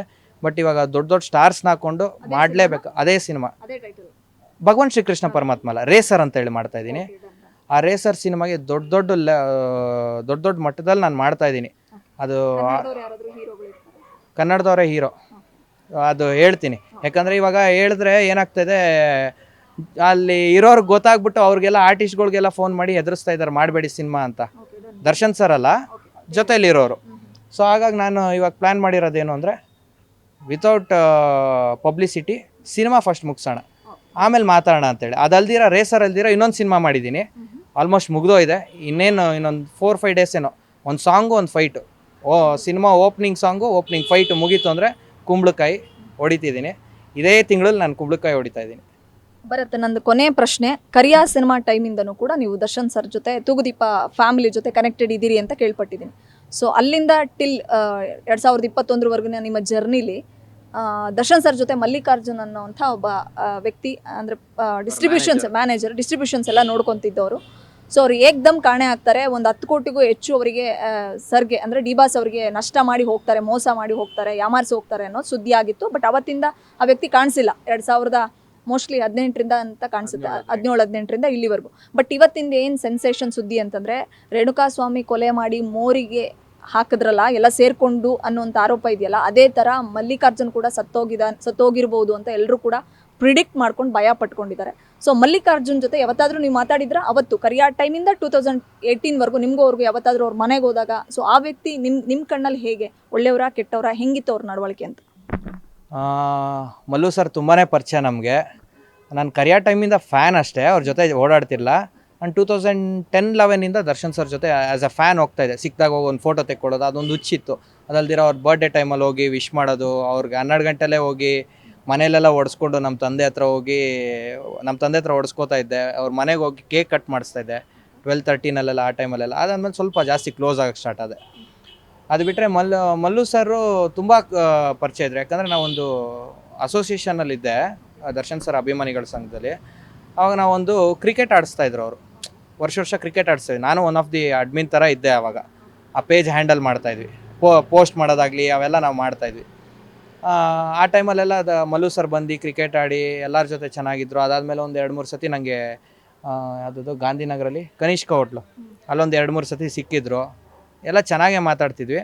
ಬಟ್ ನನಗೆ ಗೊತ್ತಿರೋ ವಿಷಯದ ಪ್ರಕಾರ ಒಂದು ಸಿನಿಮಾ ಡಿಸ್ಟ್ರಿಬ್ಯೂಷನ್ ಮಾಡ್ತಾಯಿದ್ರು ತೂಗುದೀಪ ಡಿಸ್ಟ್ರಿಬ್ಯೂಷನ್ ಕಂಪ್ನಿಯಿಂದ, ಪ್ರೇಮ ಬರ. ಆ ಸಿನಿಮಾ ಅದು ದುಡ್ಡು ಎತ್ಕೊಂಡೇನೋ ಓಡೋದ್ರಂತೆ ಇವರು. ಬಿಕಾಸ್ ಅವ್ರದ್ದೇನೋ ಸಾಲ ಇತ್ತಿದ್ರಿಂದ ನನಗೆ ಬಂದಿರೋ ಮಾಹಿತಿ ಇದು. ಅವಾಗ ದರ್ಶನ್ ಸರ್ ಯಾರೋ ಹೇಳ್ದಂಗಿತ್ತು ಇದು ಹಿಂಗೆಲ್ಲ ಆಗಿತ್ತು ಅಂತ. ದುಡ್ಡು ಎತ್ಕೊಂಡು ಓಡೋದ್ರು ಅಂತ ಮಾಹಿತಿ ಇರೋದು. ಅದು ಕೊಲೆ ಆಗಿದೆ ಅದು ಇದು ನನಗೆ ಗೊತ್ತಿಲ್ಲ. ಅಲ್ಲಿಂದ ಟಿಲ್ ಇಲ್ಲಿವರೆಗೂ ನೀವು ಯಾವತ್ತೂ ನಿಮ್ಮ ಕಣ್ಣಿಗೆ ಕಂಡಿಲ್ಲ ಅವರು? ಇಲ್ಲ ಅದೇನೋ ಫಾರಿನ್ಗೇನೋ ಓಡೋದ್ರು ಅಂತ ಹೇಳಿ ಒಂದು ಮಾಹಿತಿ ಇತ್ತು. ಫೈನಲಿ ಈಗ ನಿಮ್ಮ ಕೆಂಗೇರಿ ಅಂದರೆ ಇವಾಗ ಹೋಗಿ ಸ್ಟೇಷನಲ್ಲಿ ಹೋಗಿದ್ರಿ ಅಂತ ಕೇಳ್ಪಟ್ವಿ ಬೆಳಗ್ಗೆ. ಏನು ಹೇಳಿದ್ರು ಪೊಲೀಸವರು? ನಿಮಗೆ ಯಾವ ಥರದ್ದು ಪ್ರೊಟೆಕ್ಷನ್ ಕೇಳಿದ್ದೀರಾ? ಅವ್ರು ಏನು ಹೇಳಿದ್ದಾರೆ? Final question. ಇಲ್ಲ, ನಮ್ಮ ಇನ್ಸ್ಪೆಕ್ಟರ್ ಸಾಹೇಬ್ರು ಇಲ್ಲ, ಅವರು ಇದೇ ಕೊಲೆ ಪ್ರಕರಣದಲ್ಲಿ ಚಿತ್ರದುರ್ಗಕ್ಕೆ ಮಾಜಾರು ಮಾಡೋಕ್ಕೆ ಹೋಗಿದ್ದಾರೆ. ಅವ್ರು ಬರಲಿ ಅಂತ ವೆಯ್ಟ್ ಮಾಡ್ತಾ ಇದ್ದೀನಿ. ಅವ್ರು ಬಂದಿದ ತಕ್ಷಣ ನಂಗೆ ಸ್ಟೇಷನಿಂದ ಫೋನ್ ಬರುತ್ತೆ. ನಾನೇನಿಲ್ಲ, ಜಸ್ಟ್ ನಾನು ಪ್ರೊಟೆಕ್ಷನ್ ಕೊಡಿ ಅಂತ ಕೇಳೋಕ್ಕೆ ಹೋದೆ. ಅವ್ರೇನು ಹೇಳ್ತಾರೆ, ಪ್ರೊಟೆಕ್ಷನ್ ಎಂತಕ್ಕೆ ಬೇಕು ನಿನಗೆ ಅಂತ, ವಿತ್ ರೀಸನ್ಸ್ ಕೊಡ್ಬೇಕು. ಯಾಕಂದರೆ ಸುಮ್ಮನೆ ಪ್ರೊಟೆಕ್ಷನ್ ಕೇಳಿದ್ರೆ ಕೊಡೋಕ್ಕಾಗಲ್ಲ ಅವರು. ನಾನು ಈ ಥರ ಥ್ರೆಟ್ ಇದೆ ಅಂತಂದೆ. ಥ್ರೆಟ್ ಇರೋದಕ್ಕೆ ನೀನು ಆವಾಗ ಥ್ರೆಟ್ ಇರೋದಕ್ಕೆ ಇವಾಗ ಯಾಕೆ ಬರ್ತಿದ್ಯಾ ಅಂದರು. ಇಲ್ಲ, ನಾನು ಆವಾಗಲೇ ಕಂಪ್ಲೇಂಟ್ ಮಾಡಿದ್ದೆ 2022 ಬೇಕಾದ್ರೆ ನಿಮ್ಮಲ್ಲೇ NCR ಆಗಿದೆ ನೋಡಿ ಅಂತ. ಆ NCR ರೆಫರ್ ಮಾಡಿಬಿಟ್ಟು ಕೊಡಬೇಕಾಗುತ್ತೆ. NCR ರೆಫರ್ ಮಾಡಿ ಕೊಟ್ಟಾಗ ಅದು ಮತ್ತೆ ರೀಓಪನ್ ಆಗೋ ಚಾನ್ಸಸ್ ಇರುತ್ತೆ. ಅದು ಏನಾಗುತ್ತೆ ಅಂತ ಗೊತ್ತಿಲ್ಲ. ನಮ್ಮ ಲಾಯರ್ ಥ್ರೂ ಎಲ್ಲ ನಾನು ಮಾತಾಡ್ತಾ ಇದ್ದೀನಿ ಇವಾಗ. ಯಾಕಂದರೆ ನನಗಿವಾಗ ನನ್ನ ಜೀವ ಉಳಿಸ್ಕೊಳ್ಳೋದು ಒಂದೇ ನನಗೆ ಮೇನ್ ಇಂಟೆನ್ಷನ್. ತುಂಬ ಮಾಡ್ತಾ ಇದ್ದಾರೆ. ಈಗ ಮನೇಲಿ ನಮ್ಮ ತಾಯಿ ಇರ್ತಾರೆ, ಹಾಗಾಗಿ ನಾವು ಸ್ವಲ್ಪ ಮನೆ ಹತ್ರ ಎಲ್ಲ ನಾವು ಸೆಕ್ಯೂರಿಟಿ ನೋಡಬೇಕಾಗುತ್ತೆ. ಇವಾಗ ನಾವೆಲ್ಲೆಲ್ಲೋ ಓಡಾಡ್ತಿರ್ತೀವಿ. ನಾನು ನೋಡಿ ಬೇಕಂದರೆ ನಾನು ಆಚೆ ಹೋದಾಗ ನಂಗೆ ಗನ್ಮ್ಯಾನ್ ಇರ್ತಾರೆ, ಅವ್ರು ನನ್ನ ಪ್ರೊಟೆಕ್ಷನ್ಗೆ ಇರ್ತಾರೆ. ಮನೇಲಿ ನಮ್ಮ ತಾಯಿ ಒಬ್ಬರೇ ಇರ್ತಾರೆ. ಅವಾಗ ಹೆಚ್ಚು ಕಮ್ಮಿ ಆದರೆ ಯಾರು ನೋಡ್ತಾರೆ? ಲಾಸ್ಟ್ ಟೈಮ್ ಒಂದು ಸತಿ ಅದೇ ನಮ್ಮ ಕಂಪ್ಲೇಂಟ್ ಆದಾಗ ಕಲ್ಲೆಲ್ಲ ಹೊಡೆದಿದ್ರು ಮನೆಗೆ. ಏನಾರು ಹೆಚ್ಚು ಕಮ್ಮಿ ಆದರೆ ಯಾರು ನೋಡ್ತಾರೆ? ಅವರೇನೋ ಅವ್ರ ಅಭಿಮಾನಕ್ಕೆ ಹೊಡಿತಾರೆ. ಈಗ ಆ ಕಡೆ ಏನಾಗಿದೆ ಅಂತ ಒಂದು ಸತಿ ತಿಳ್ಕೊಂಡು ಅವ್ರು ಏನು ಮಾಡಬೇಕು, ಈಗ ನನ್ನ ಕಡೆಯಿಂದ ತಪ್ಪಾಗಿತ್ತು ಅಂದರೆ ನಾನು ಕಾಲಿಡ್ಕೊಳ್ಳೋಕ್ಕೂ ರೆಡಿ. ನನ್ನ ಕಡೆಯಿಂದ ತಪ್ಪೇ ಆಗಿಲ್ಲ, ನಾನು ಯಾಕೆ ಸುಮ್ಮನೆ ತಲೆ ಕೊಡಬೇಕು? ಹಾಗಾಗಿ ನಾನು ಪ್ರೊಟೆಕ್ಷನ್ಗೋಸ್ಕರ ನಾನು ಇವಾಗ ಕಂಪ್ಲೇಂಟ್ ಕೊಟ್ಟು ನಾನು ಪ್ರೊಟೆಕ್ಷನ್ ಕೇಳ್ತಾ ಇದ್ದೀನಿ. Thank you so much. ಇದಿಷ್ಟು ನಿರ್ಮಾಪಕರಾಗಿರ್ತಕ್ಕಂಥ ಭರತ್ ಅವ್ರ ಮಾತುಗಳು. ಯಾರೇ ಆಗಲಿ ಅವ್ರವ್ರ ಸೇಫ್ಟಿ ನೋಡಬೇಕಾಗತ್ತೆ. ಸೊ ಒಂದ್ಸಲ ಹೋಗಿರೋ ಜೀವ ಮತ್ತೆ ಯಾವುದೇ ಕಾರಣಕ್ಕೂ ಬರಲ್ಲ. ಮನೆಯಲ್ಲಿ ತಾಯಿ ಒಬ್ಬರೇ ಇರ್ತಾರೆ. ಸೊ ಅವತ್ತಿನ ದಿನಗಳಲ್ಲಿ ಅಂದರೆ 2021 ಸಮಯದಲ್ಲಿ ದರ್ಶನ್ ಸರ್ ವಾರ್ನಿಂಗ್ ಕೊಟ್ಟಿದ್ದು ನಿಜ. ಸಿನಿಮಾ ಅವ್ರ ಆಪ್ತ ಗೆಳೆಯ ಈ ಪ್ರೊಡ್ಯೂಸರ್ ಸಿನಿಮಾದಲ್ಲಿ ಹೀರೋ ಆಗಿದ್ರು. ಅಲ್ಲೇನೋ ಫಂಡ್ ಸಮಸ್ಯೆ ಆಯಿತು. ಸೊ ಅವರು ಎಕ್ಸ್ಪೆಕ್ಟ್ ಮಾಡಿದಷ್ಟು ದುಡ್ಡನ್ನು ಆ ಟೈಮಿಗೆ ಒದಗಿಸ್ಲಿಕ್ಕಾಗಲಿಲ್ಲ. ಸೊ ಸಿನಿಮಾ ಸ್ಟಾಪ್ ಆಯಿತು. ಸಿನಿಮಾ ಎಲ್ಲ ಕರೆಕ್ಟಾಗಿದ್ದಿದ್ರೆ ಸಿನಿಮಾ ಶುರು ಆಗ್ತಿತ್ತು, ಮುಗೀತಿತ್ತು. ಬಟ್ ಅದಕ್ಕೂ ಮುಂಚೆ ಅವರು ಸಿನಿಮಾ ನೀನು ಮುಗಿಸ್ತೀಯೋ ಅಥವಾ ನಾನು ನಿಮ್ಮನ್ನು ಮುಗಿಸ್ಬೇಕು ಅಂದಾಗ ಯಾವುದೇ ಅನ್ನದಾತ ಇರಲಿ ಹೆದರ್ಕೊಳ್ಬೇಕಾಗತ್ತೆ. ಸೊ ನಮ್ಮನೆ ದುಡ್ಡನ್ನು ಹಾಕ್ಬಿಟ್ಟು ನಾವ್ಯಾಕೆ ನಮ್ಮ ಜೀವ ತಕ್ಕೊಳ್ಬೇಕು ಅನ್ನುವಂಥ ಪರಿಸ್ಥಿತಿ ಎಲ್ಲರೂ ಕೂಡ ಒಂದು ಥಿಂಕ್ ಮಾಡಬೇಕಾಗುತ್ತೆ. ಅಟ್ ಪ್ರೆಸೆಂಟ್ ಕೂಡ ಇವಾಗಲೂ ಕೂಡ ಅವ್ರಿಗೆ ಭಯ ಇದೆ. ಸೊ ಹಾಗಾಗಿ ಪೊಲೀಸ್ ಪ್ರೊಟೆಕ್ಷನ್ ಕೇಳಿದಾರಂತೆ. ನೋಡೋಣ ಕೆಂಗೇರಿ ಪೊಲೀಸ್ ಠಾಣೆಯವರು ಯಾವ ರೀತಿ ಪ್ರೊಟೆಕ್ಷನ್ ಕೊಡ್ತಾರೆ ಭರತ್ ಅವ್ರಿಗೆ ಏನೂ ಆಗಬಾರ್ದು, ಒಳ್ಳೊಳ್ಳೆ ಸಿನಿಮಾಗಳನ್ನ ಮಾಡಬೇಕು ಅನ್ನೋಂಥ ಅವ್ರ ಕನಸು. ಇಡೀ ಸೌತ್ ಸಿನಿಮಾ ಇಂಡಸ್ಟ್ರಿ ತಿರುಗಿ ನೋಡಬೇಕು, ಆ ಥರದ ಸಿನಿಮಾಗಳನ್ನ ಮಾಡ್ತೀನಿ ಅಂತ ಹೊರಟಿದ್ದಾರೆ. ಅವ್ರಿಗೆ ಒಳ್ಳೇದಾಗಲಿ ಅನ್ನೋದೇ ನಮ್ಮ ಗ್ಯಾರಂಟಿ ನ್ಯೂಸ್ ಚಾನಲ್ ವತಿಯಿಂದ ನಮ್ಮೆಲ್ಲರ ಆಶಯ. ಬೆಂಗಳೂರಿನಿಂದ ಕ್ಯಾಮ್ರಾ ಪರ್ಸನ್ ಪವನ್ ಕುಮಾರ್ ಜೊತೆ Vishalakshi, entertainment bureau, guarantee news. ಇದು ಸುದ್ದಿ ಖಚಿತ, ನ್ಯಾಯ ನಿಶ್ಚಿತ. ಗ್ಯಾರಂಟಿ ನ್ಯೂಸ್, ಸುದ್ದಿ ಖಚಿತ, ನ್ಯಾಯ ನಿಶ್ಚಿತ.